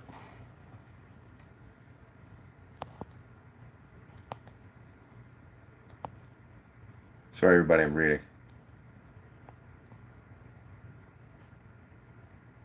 No. Sean or Pops, nitrogen is not really overly required in flower all that much. In the limited stores within your foliage, that's called the natural fade. At week 6, you're expecting to see a fade. Do not go high dosing nitrogen to your plants in flower. A little bit of nitrogen. I do incorporate small amounts of nitrogen through, because there's a little bit of nitrogen in my micro and my bloom. I often will still put in even just a dash of grow in there. But do not go spiking nitrogen at week 6 of flower, buddy. Do not do that. Ooh, I like that term, Ben. Designer weed. I like that. That's a fun. I like that term. I dig it. I dig it, bro. Well, exactly, Byron Hayes, right? Exactly.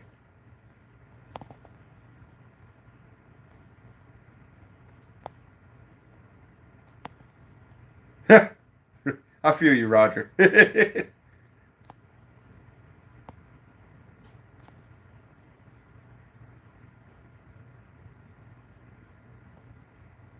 I'm just reading, by the way. Thank you, Mike. I'll catch up.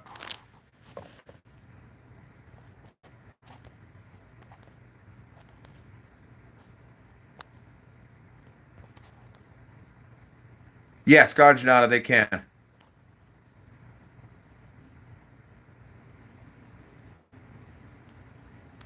You know I want some of that too, Gathers.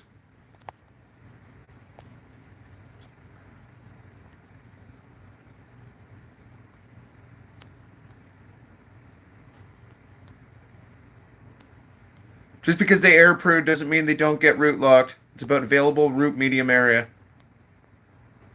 O'Shea, ask your question. I'm power reading.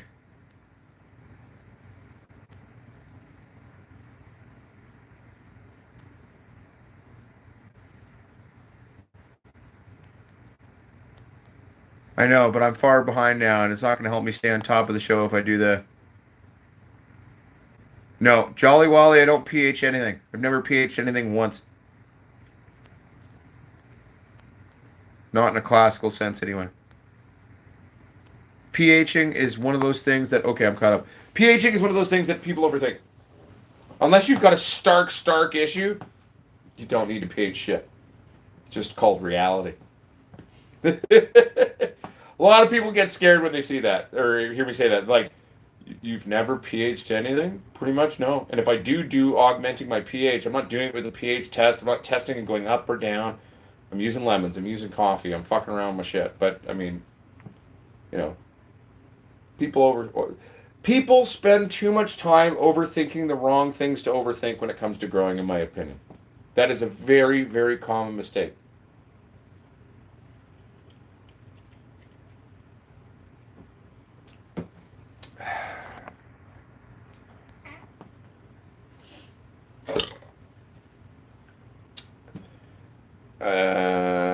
Are you talking to me or someone else, Conchana, your mama?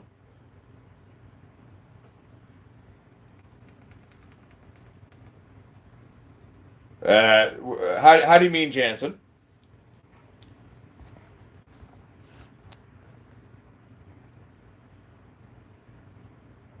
Oh yeah, so Jolly Wally, yeah, don't even worry about it. The number one thing, if you're going to be using like a club soda, buying bottles of club soda for your plant, which is how I started doing that technique in the first place. Now I have a soda stream now that I use for it, but the only thing I try to do is watch the sodium level, and that is the main thing. So like if you're in the store, right, and they've got low sodium club soda, get that one.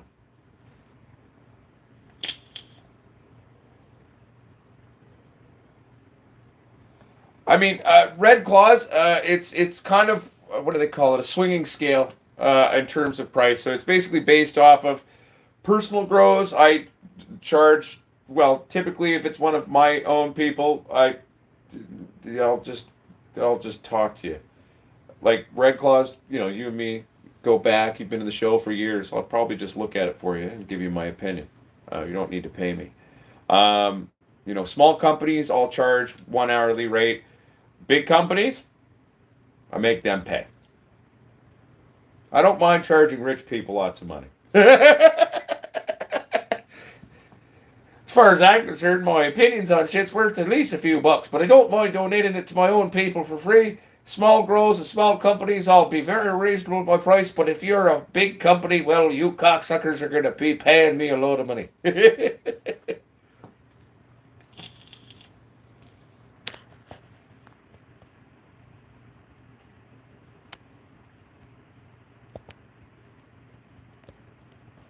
Okay, I feel you, Mudswat. Dig it. Mudswat, pH lockout is 100% real. I just don't ever get it. If I had a pH lockout, okay, I might do a test then to see where I'm at. I might do something to adjust it. I've pH'd and adjusted other people's grows to fix them. But in terms of my own personal grows, I've never had that as an issue present enough to where I had to augment something that way. I think it's just kind of how I approach things and how I do everything the whole time that where it never really becomes an issue.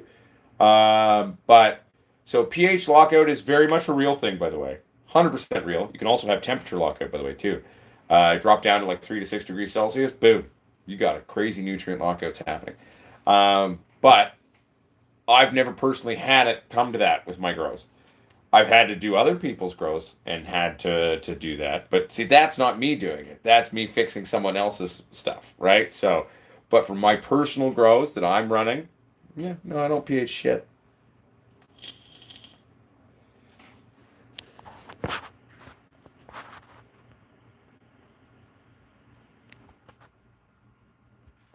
Well, especially Byron Hayes, if you've got a reverse osmosis system with a realkalining, remineralizing filter as well, so it's still going to be bringing. It'll only bring it up to about 3 or 4 parts ppm. But it's going to be putting some of those minerals back into the water as well as kind of adjusting it a bit. So I believe the one I had at the little house there that we were using for a while, I think it was a 5-part filter. 1, 2, 3, 4, and realkalining, the remineralizing. Yeah, so it was a 5-part filtration system. Well, the filtration itself was a 3-parter, 3 or 4-parter. But then it went into a realkalining and remineralizing filter as well. Not a filter, booster, I guess you should technically call it. Realkalining adjuster and a mineralized booster. Mineralizing booster. There we go. Shauner Pops, I don't because there is no chlorine in my water. Our water comes out extremely clean with 0 chlorine here. So I don't need to worry about that. At the old house, there was some chlorine in it, so I would at times do that. But typically off to just throw a bubbler into it, and you'd be astonished how quickly chlorine leave your water. As long as it's not chloramine or whatever the hell it is, which doesn't evaporate out. If it's actual chlorine, that with the bubbler system pumping a bunch of water and oxygenating your water, you'll get it out quite quickly.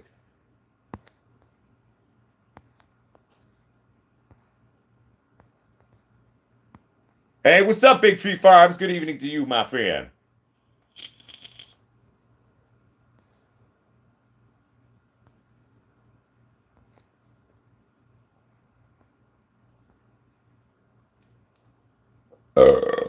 Excuse me.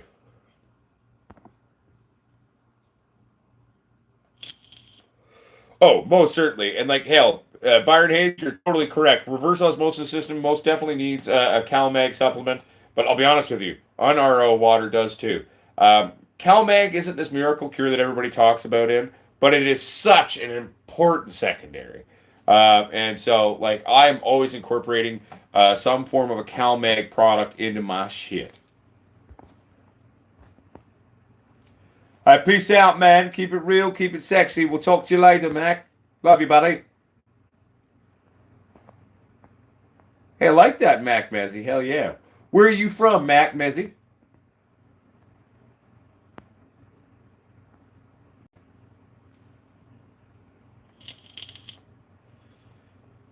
Chloroquine. I thought it was chloramine, but I could be remembering the name wrong. That you're going to have to run through either an RO system. I'm pretty sure you can get most of it out as well, if you just do my handy dandy little Brita water filter glued into the bottom of fine. Okay, good, because it was like, oh my God, did I get it wrong? I thought I was remembering it. WB Grows, I put CalMag in every time. I just adjust. Early in veg, I'm doing a lot of it, and then I'm still incorporating it in flower. Early flower transition, I'll scale it back slightly. Earlier to mid flower, I'll step it up again, and then throughout that period, I'm hitting it hard, and then maybe I'll dial it back slightly for the last sort of 3, 4, 5 weeks. I hope that answers your question. And then peace, have a great day. Just taking even a Brita water filter and gluing that in is going to remove an astonishing amount of crap out of your water too. But getting yourself an RO system is great. A lot of the companies that are going to come sell you an at-home RO system are going to charge you anywhere from $1,800 to $2,800, $3,200. Don't do that. All they're doing is they are ordering wholesale off of Alibaba, spending $200 or $300 US for that system, and then charging you too much money. And then obviously most people don't have that kind of money on hand. So then what they're doing is they're using a third-party bank that's going to charge you an interest rate of 19 to anywhere from 18 to 21.5%. Don't do it. Order it online. Go on Alibaba. Find something with a minimum order quantity of 1. Order it yourself. Install it yourself. The system itself comes connected. You just have to tie into a few basic things. It's not that hard.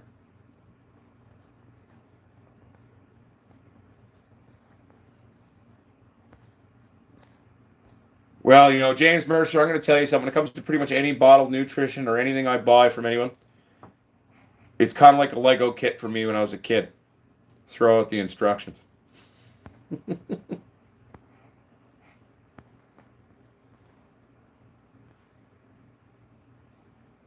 Ooh, stew pad. I like that. Okay. Okay. Cool idea, stew pad. I dig it.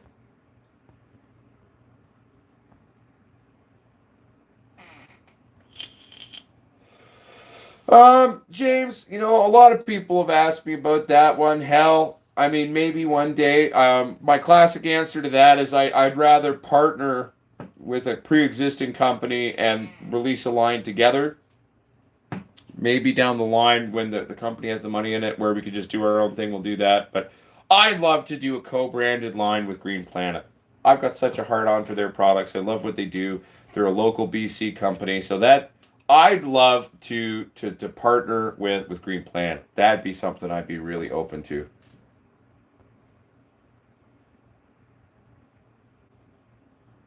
Just Sean or Pops, just go look into the fluorinated water of Ontario. I grew up as a kid drinking fluorinated water. It's scary if you go read into it.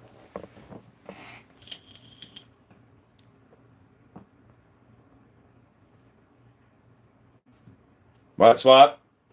You've got a few successful grows in you. You're learning. You're feeling confident. See, I know it sounds like a new move, but I think it's the right one. See, that's where that comfort comes from. Feeling confident, feeling good, because the best way to learn is you take everything you learn from anyone, even me, with a grain of fucking salt, and you go try it your goddamn self. It's a beautiful thing. And that's how you're going to hone your skills and temper your skills as a grower and be very confident. Okay? Love the wording on that. Good job, Mud Swat. I approve. Yeah, no, so Mud Swat, don't be afraid to drop that light. Just don't do it all the way, right away. Do it a little bit gradually. Slowly let the plants get used to that new intense, because every couple of inches, we're really drastically changing, our numbers on that and the intensity, okay? But with your watering, every time you water or feed, water until it comes out the bottom of your ponds. That's the only way you're going to know you've properly hydrated when you're hydrating or feeding. Pro tip. I used to have that problem too as a young grower many, many moons ago.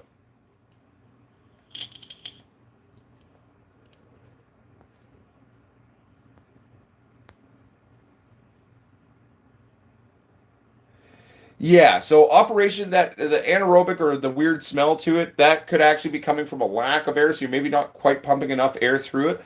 But also, chloramine cannot be oxygenated out. It has to be filtered out. Chlorine can, chloramine cannot. Chloramine is heavier and it stays in your water. It will not bubble out.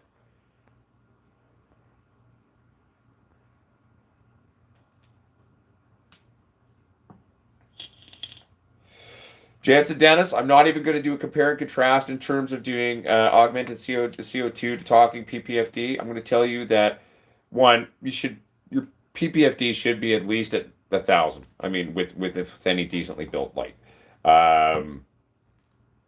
and also two, it doesn't matter the light intensity. Okay, CO2 is going to be beneficial in any grow. Okay.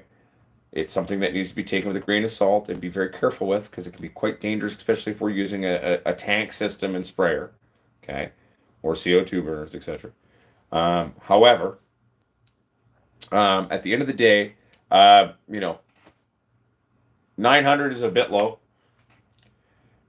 but so having enough light's important. But I'm not going to compare CO2 to the requirements of this or that, because I could speak to it that way because yes, with higher PPFD, with higher LED photons, it's more agreeable to the plant and more work's being done in a short period of time. That's also why we're feeding more. That's also why under LEDs, cannabis is finishing a little bit faster these days.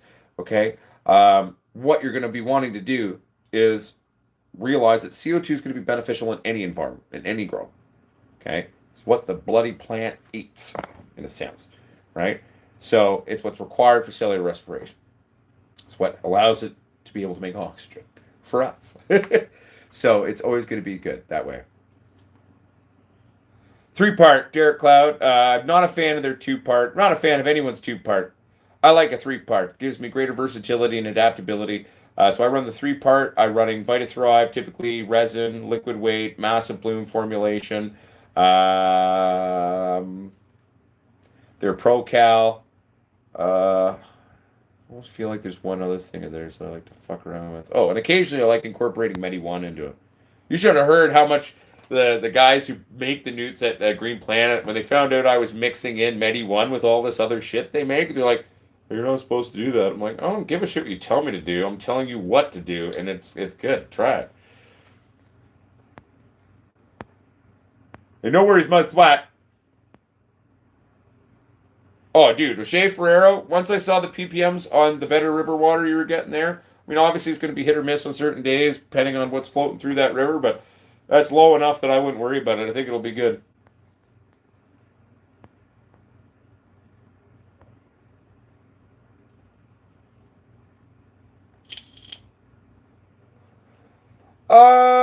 Yeah, I have Red Claws. If I have the time to it, it's great, but I don't know. I have played around with that over the years, Red Claws. It's very labor intensive, and most of my technique is already pretty labor intensive. How I like to do things. I'm a very hands-on, non-automated kind of guy. But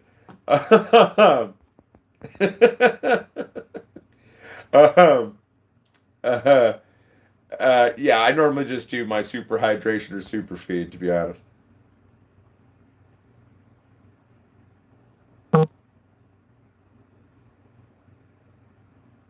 Oh, hell yeah. No. So Operation Annihilation for chloramine, you're going to need to filter it out, though. So you're not going to be able to, so if it's chlorine, you'll be fine. That will evaporate. But if it's chloramine, it will not. That one, but a simple way around that is just get a Brita water filter, glue it to the bottom of the thing. Just be mindful of how many liters you're running through it so you know when it craps out and when to replace it.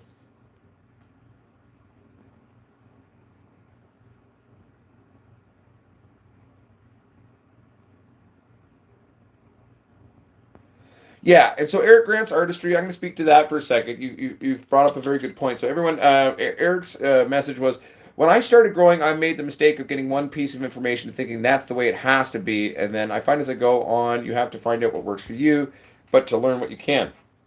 Exactly. So anyone who's going to say okay, I will occasionally on a couple of topics say there's just one way to do something. Once in a blue moon, I will say that. Because in my mind, there's a few little things that one could say that too. But in most cases, there's 1,001 ways to the same destination. And any grower who's going to become a formula grower who's going to do a Xerox grow, which means like you're just doing carbon copy. You're doing it the same way for everything all the time. No adjustability, no critical thinking. You aren't a grower anymore when you do that. You are a Xerox machine.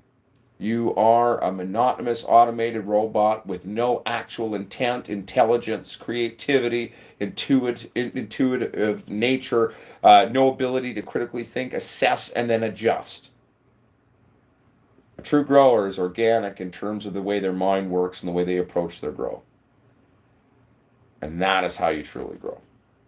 Anyone who teaches you different is a fucking dumbass. There we go. See, I'm making a declarative statement there.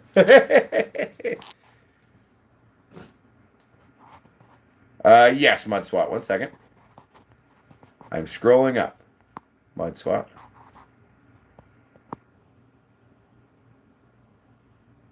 No, I give CalMag all the way to the end.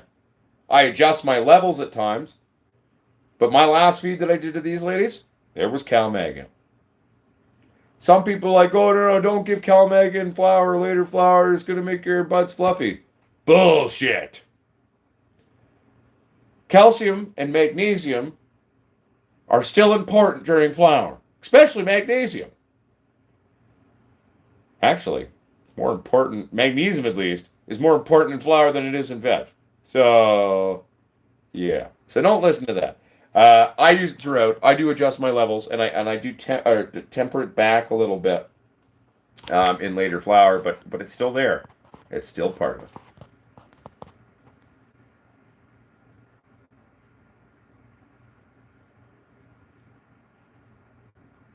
Yeah, so Derek Cloud, that's how I've always experienced it and described it. It's a great additive. Medi 1 in and of itself for a vegetable garden can be a one-part system. I still don't use it that way. I feed my vegetable gardens the same way I feed my weed. But that's why I grow the best tomatoes around. But it's not a standalone. They market it as such. It is not a standalone.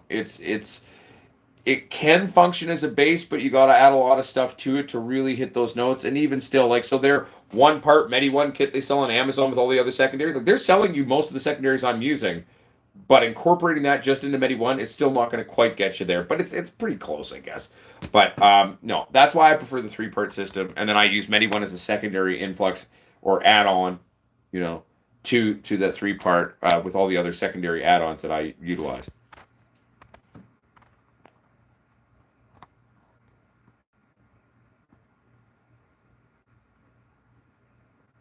No, so you got it backwards, but yeah. So basically, it's called a loop. I call it a loop cycle, James. So when your CO2 sprayers go on, they're spray. CO2 is heavier than air, so as it passes through there, not all of it's getting absorbed. It's going to sit on your floor. You set up a filtered fan. Then after you run your sprayer cycle, you then run another cycle where it's running a cycle, shooting that bottom air back over the top. You're going to maximize your CO2's efficacy and cost there.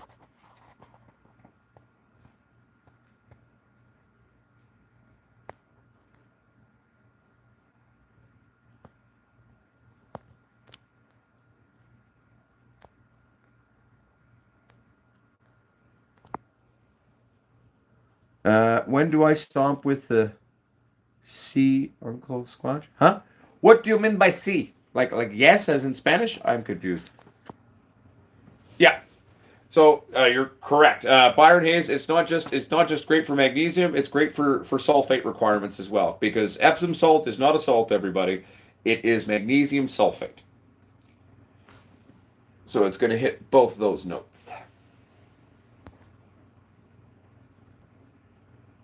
Oh, so typically Operation Annihilation, I don't do silica add-ins on my feed.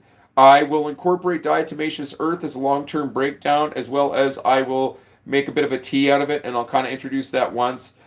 You can incorporate it again maybe once again later, but typically I find just mixing in some DE with my shit, boom, all my notes are hit there on that one.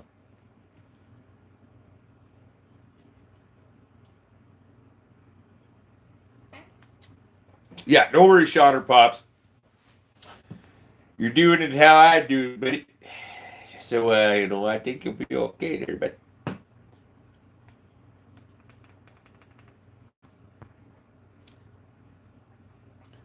Yeah, no, he did mean basic silica. I'm just using diatomaceous earth. This is basically what it is. It is fossilized amoebas from a bajillion years ago, ground up into a powder, aka fucking silica.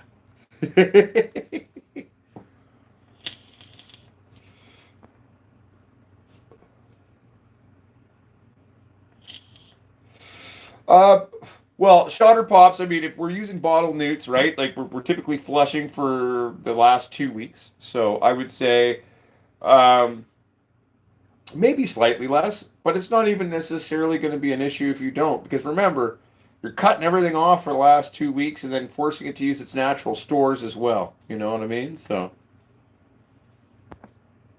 hell yeah, Gonzanon, I love it.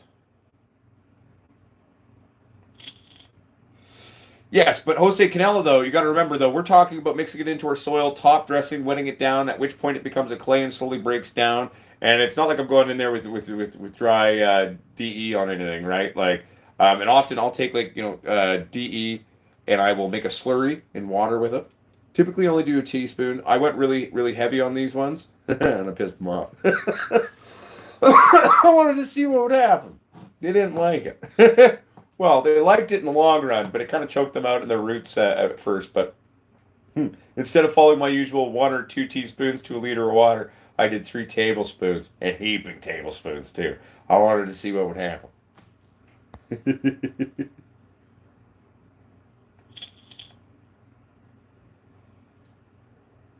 Hell yeah, Operation Annihilation. You'll have her covered there. That you're good to go, baby. No worries, Mike.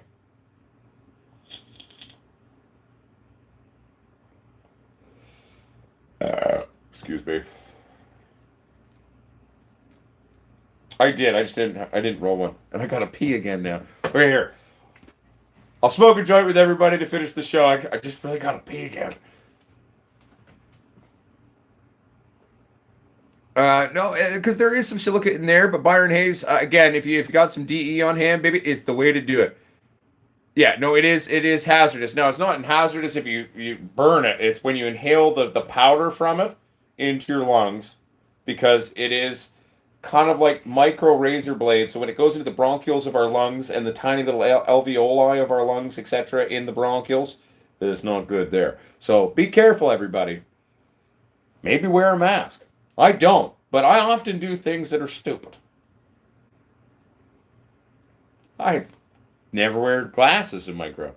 And our lights are pumping out over 1,500 ppfd.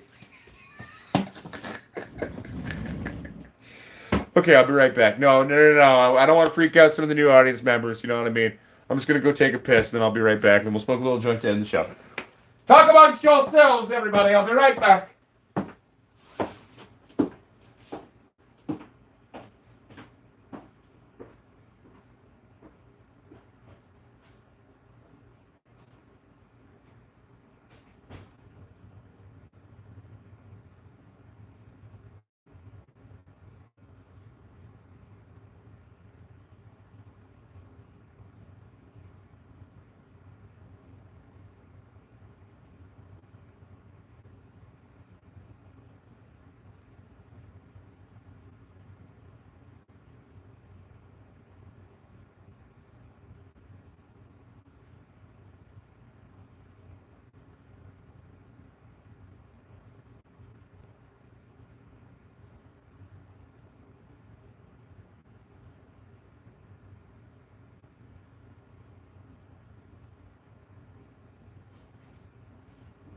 Ow. Whew. Smoke my damn head.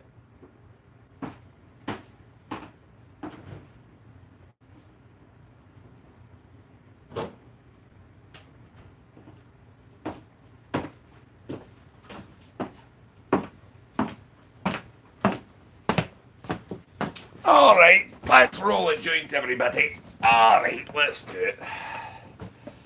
I found fire, so.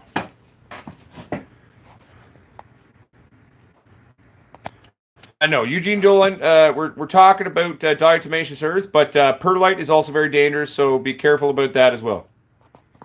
Peace out, O'Shea.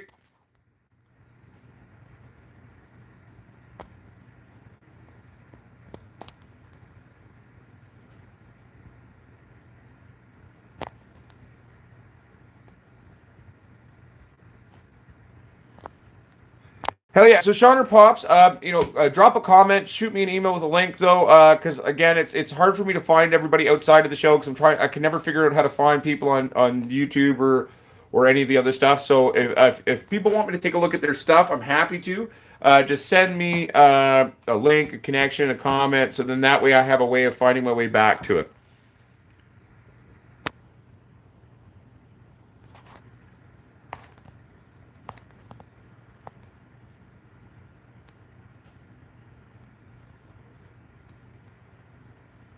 Excuse me.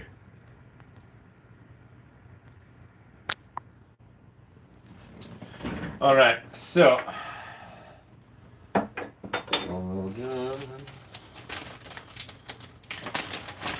This is some like the last few scraps of some Rockstar from a long time ago that we got here, and I'm rolling up. But yeah, it'll work. It'll work.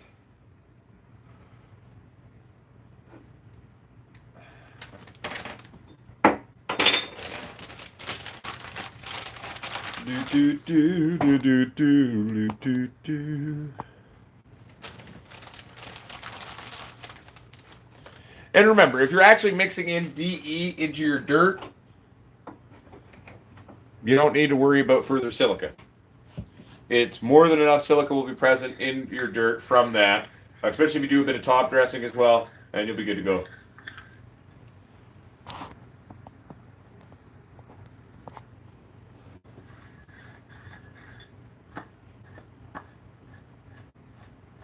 Well, I can tell you guys, girls, he's and they, some stupid shit about times I inhaled stuff from my grow. Oh, shit. Just generalized food grade diatomaceous earth, Sean or Pops. You can buy a giant bag of it for like $40.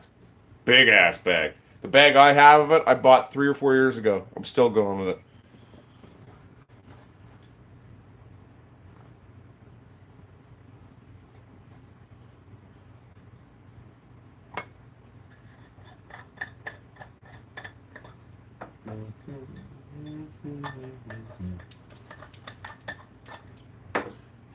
Very soon, all of you at home will be able to buy your very own Potsquatch Growers all-natural, non-GMO hemp papers with vegan-friendly gummy.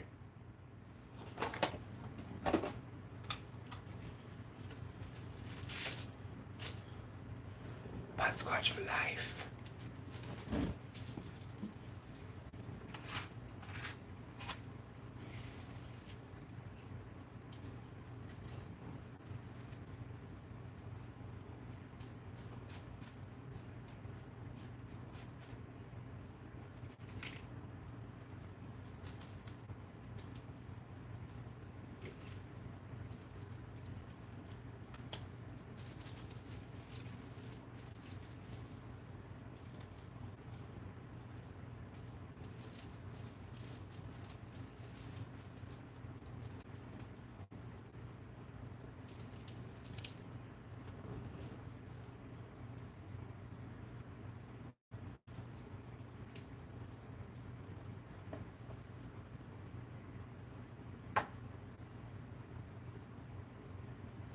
It's funny. One of you bought one of the books that I was talking about on Amazon because I've watched the count go down.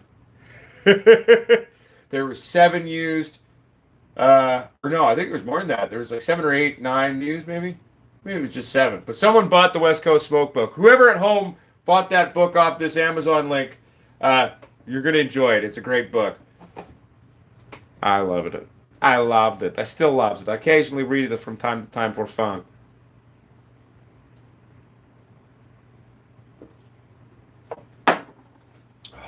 Oh, I got empty cans. Those will work as ashtrays. All right.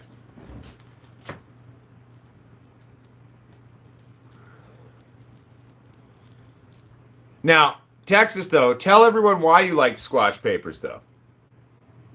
Yeah, same with vermiculite. Greg's also right. Vermiculite's also very dangerous. Be very careful.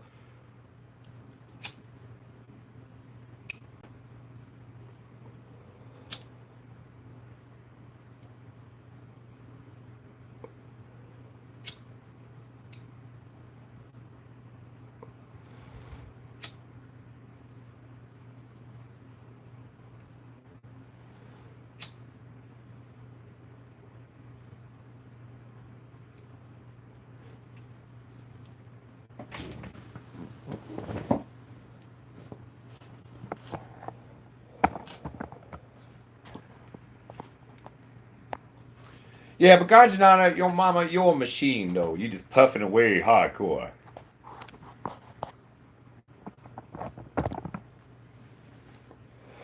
Well, Operation Annihilation, it's cheaper. The beers from Mountain View Brewing I was drinking were free. Um, I'm working really hard to get them to sponsor the show. I really want them to sponsor the show, and if they agree to sponsor the show, I will drink their beer for free because I can't really afford to drink their beer. Uncle Potsquatch is a bit of a heavyweight when it comes to drinking. Like I can easily put a 2-4 away just fine. 2-4 to those of you unaware, it means 24 beers.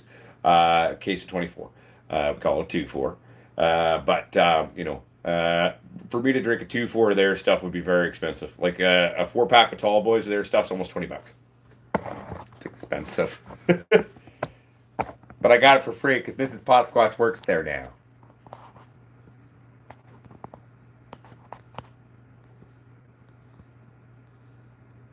Cheers, stupid. It's not bad. This was actually grown by one of our fellow Potsquatchers, one of our students, Nolan and old Tony.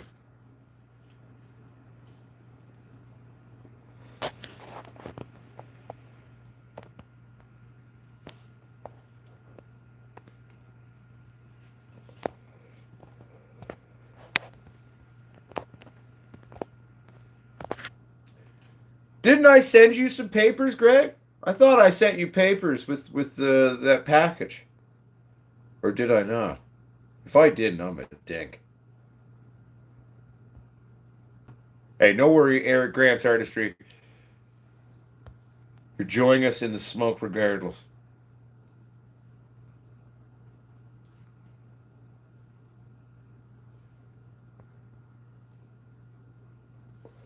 Well, it's not just the shape to your hands too, because everybody, Mikey's, he's a big giant, 6'5", Texan redneck mechanic gear head builder, right? So Mikey's hands, not only are they huge, they got a bit of a shape to them, but they're quite rough too. He's been working with his hands his whole damn life, right? So not only Mikey, but a bunch of other guys down in Texas were like, dude, I can roll these papers up, fucking destroying this shit. That's pretty fucking cool. Power of hemp, baby.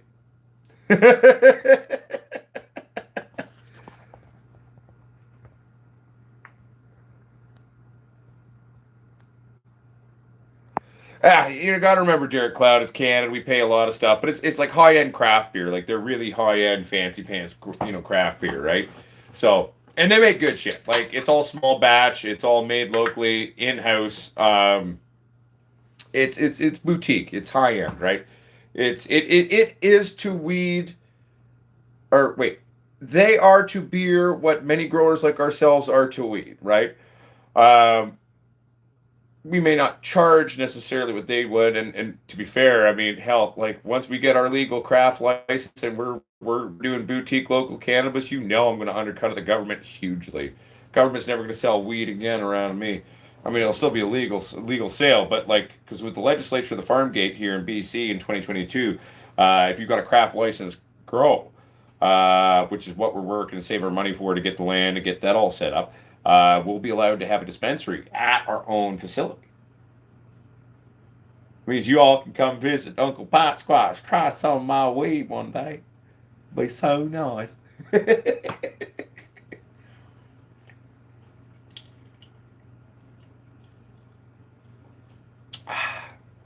All right, let's read.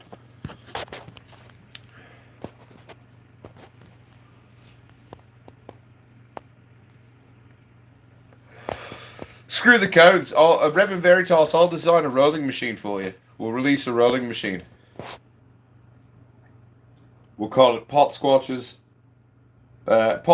rolling machine. Reverend.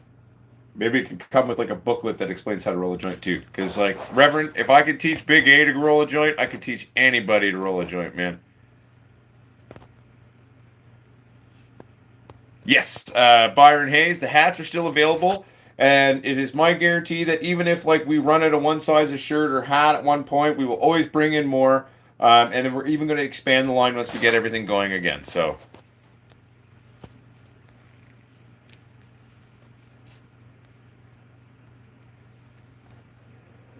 Yeah, Derek Club. Whoop, whoop. Jolly Wally, they're going to be available on potsquatchsales.com. Eventually, I'd like to get them into a lot of stores around. There's a couple of stores in Canada that carry them by me that wanted to carry them. But yeah, currently right now, they're not really, sadly. I've got so many of them too. Like, great of them.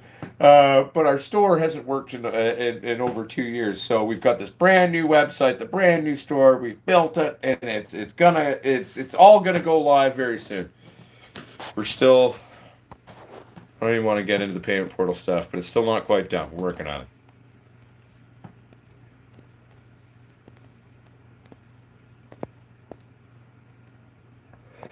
Yeah, dude, and Roman, that's a true fucking thing, man. And that's where like my building inspector, when he went and checked out my attic, it's filled with vermiculite up there, and he's like, look, I don't think it's filled with asbestos, but the house was technically built in '67. So he's like, just to be safe, I mean, he's like, it's my honest professional guess on this, but don't quote me on it. Like, be careful. Try not to disrupt it up in your attic. And there is one bit of tape on one segment to my furnace that does look like asbestos tape, but it's a newer furnace though. That's the weird thing. So I almost feel like someone used some old asbestos tape on this one spot on it. It's really weird. But my furnace guys didn't seem to be concerned about it. It was my electricians that were scared of it. I don't know. I haven't had it tested. I'll just leave it the fuck alone.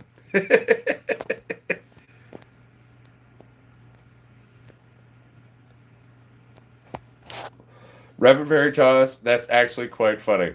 Can I repeat your joke? I gotta say it in a sexy voice. So, everyone, this is Reverend Veritas' joke, but I'm stoned now. I don't want to do it. Like, women are amazed at how soft my hands are. I'm like, girl, because I don't do shit. I love it, Reverend. That was funny. I enjoyed that. Damn. I hope you were safe, James. I hope you were very safe, my friend.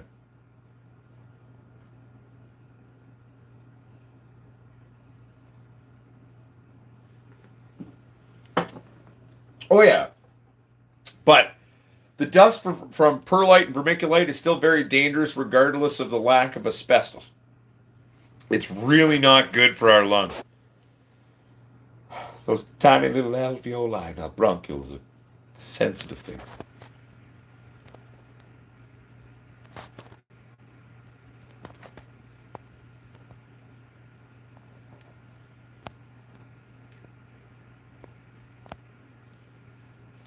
I'm just reading everyone. Sorry, bear with me.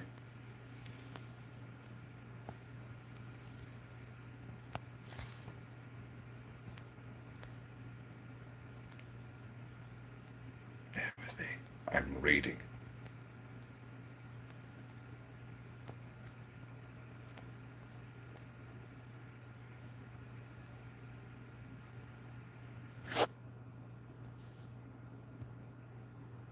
Eric Grant's editor, she says, okay, after hanging out here, I think I may need to move to Canada.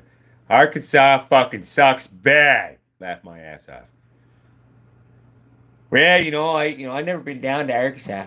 You know, I don't know what you sound like in Arkansas, but Arkansas, I don't know. But this is what's coming out of my mouth now. It sounds more Canadian. I'm also stoned. But, yeah, hey, Canada's cool, man. We like Canada. I like Canada. I love my country. I mean, there's a lot of stuff in America that scares me, man. You know? Like the fact that, like, unless you're rich, you don't get doctors, you don't get medical care. That, to me, is very foreign, bro.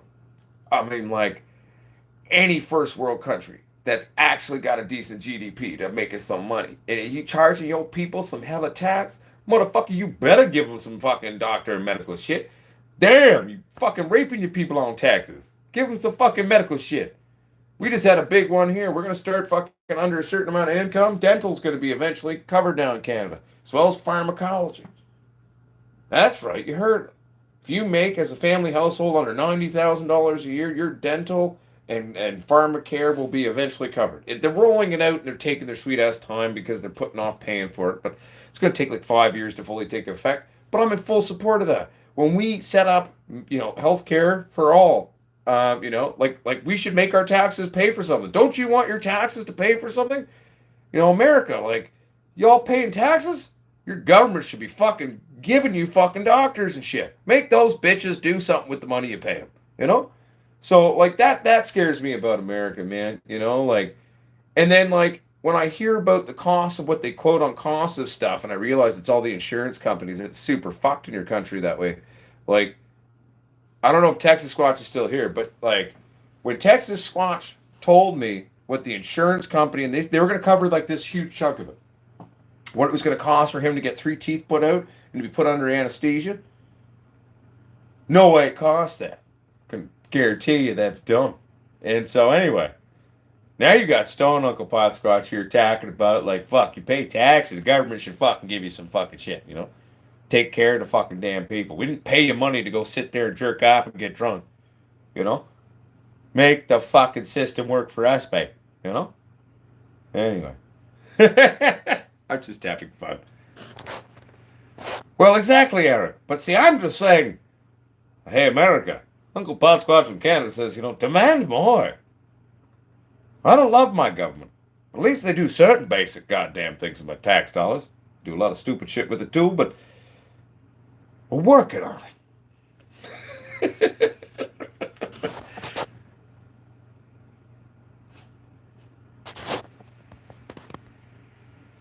Well, at least you're getting community centers. At least they're doing something with it.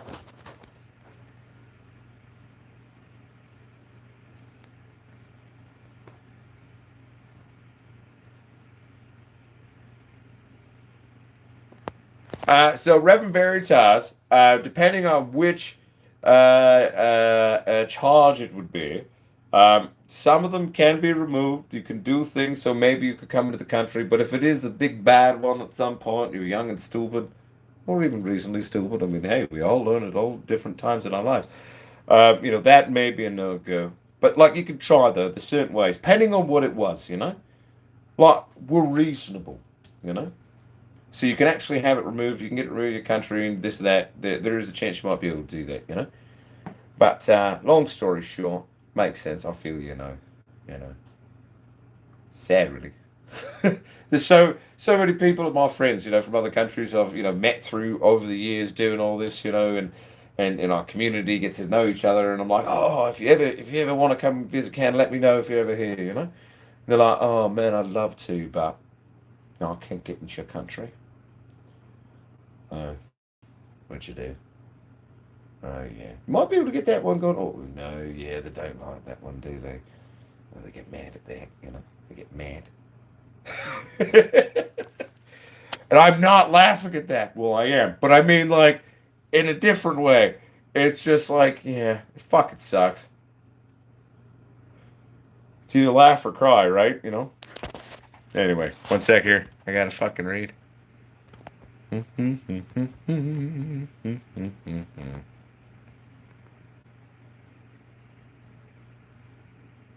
Yeah. See, sorry, Mikey. I didn't want to personally share the exact details of the story. So if you feel comfortable sharing that. So everyone, I'm referencing this number now. This is the thing that I think is stupid, by the way. So let's play a game. Let's play a game, everybody. Okay, so they said for Mikey to get knocked the fuck out. So we're anesthesiology. We're knocking his ass out. We're going to rip out 3 of his teeth. They're not impacted. They are infected. It is a bit of a dental surgery, but not like taking out impacted fucking teeth. Okay? What did they say?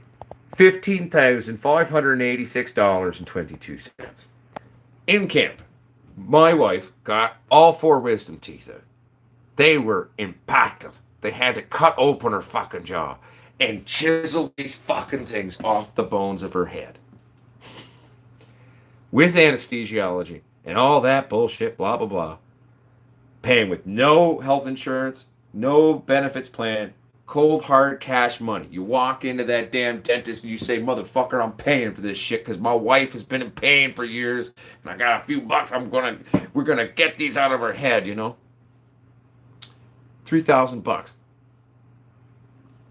So my question to America is, where, when your money is worth a lot more than our money, by the way, so 3,000 Canadian, where did the other, you know, 12,586.22, but then more than that because I was doing Canadian off American, so it's like my brain's too stoned to do the conversion. But like, damn, that's close enough.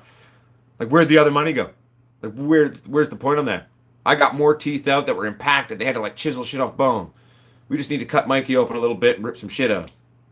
Knock his big ass out. I know he's big, but it's not like it takes that much more fucking shit to knock him out. Not 12, 13 grand worth.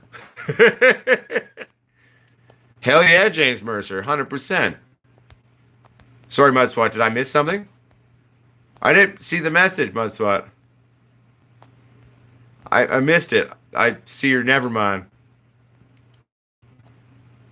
Sorry, everybody, I'm just reading now.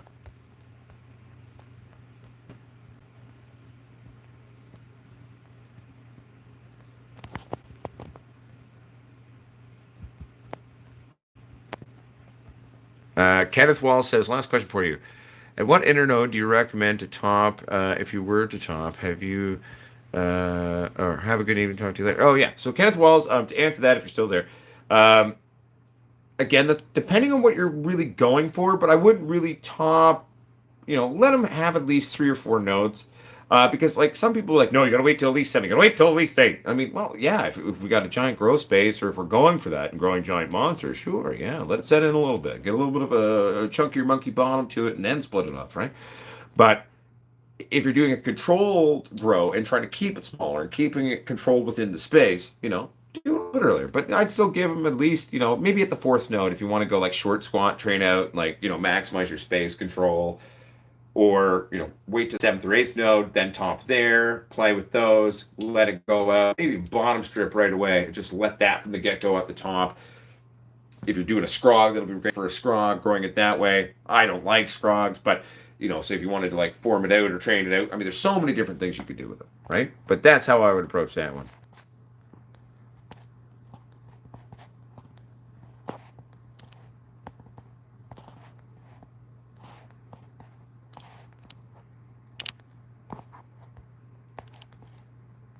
I know, but I didn't catch it. I love you, Mudswat. I didn't catch it, so. Jolly Wally says, Uncle Potsquatch, what do you recommend after you've done 3 runs with Farms Trio with the Beastie PK booster as far as a 3-part fert for soil? Well, first question, Jolly Wally, is what part of the world do you live in? Then I'll see if I know something that exists there that I think's good that is available.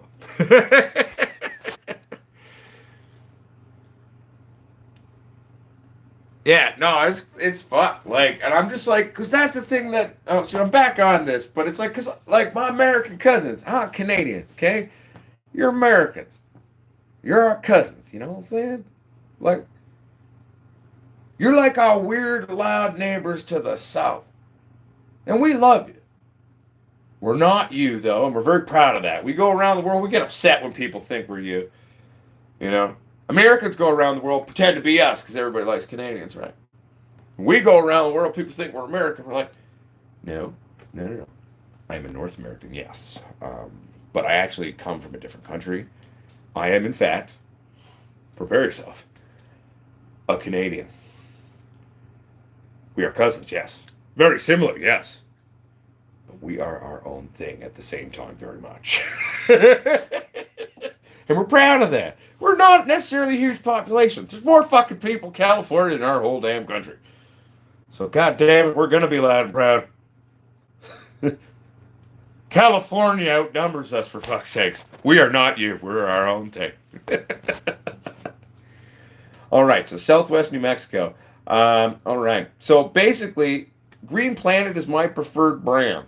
If you don't have access to Green Planet's 3-part system, realistically, as I often say on the show, let's say Green Planet didn't exist. Someone came in and deleted Green Planet out of this timeline right now. I'd probably go Advanced Nutrients. I'd rather not, but I prefer Green Planet. But if it didn't exist, I guess I'd be using Advanced probably. But anyway, everybody, I've just realized we've been going for 2 hours and almost 10 minutes. Time flies when you're enjoying a chat with your friends. But my friends, my family, it's been a wonderful show. Thank you for tuning in. Thank you for being part of it. It felt like a good show. We talked about some good content matter. We questioned the existence of sativa and indica or this or that or this new age world of the melding of two worlds of thought patterns. We talked about a bunch of other shit in the middle. And we talked about the thing about, new growers and, keep it simple, stupid at first, and don't overwhelm yourself, and get some basic, runs in with the same strain. Get to know something simple, reliable, and torchable. You know what I'm saying? That means you can torch it. It's good. The fire, right? Yes, good. Then we talked about healthcare, and I got stoned. My friends, my family, I've enjoyed this one. This has been a fun show, and I just want you to know I love all of you. Remember, the true grower is the forever student. The true grower makes educated, stupid decisions.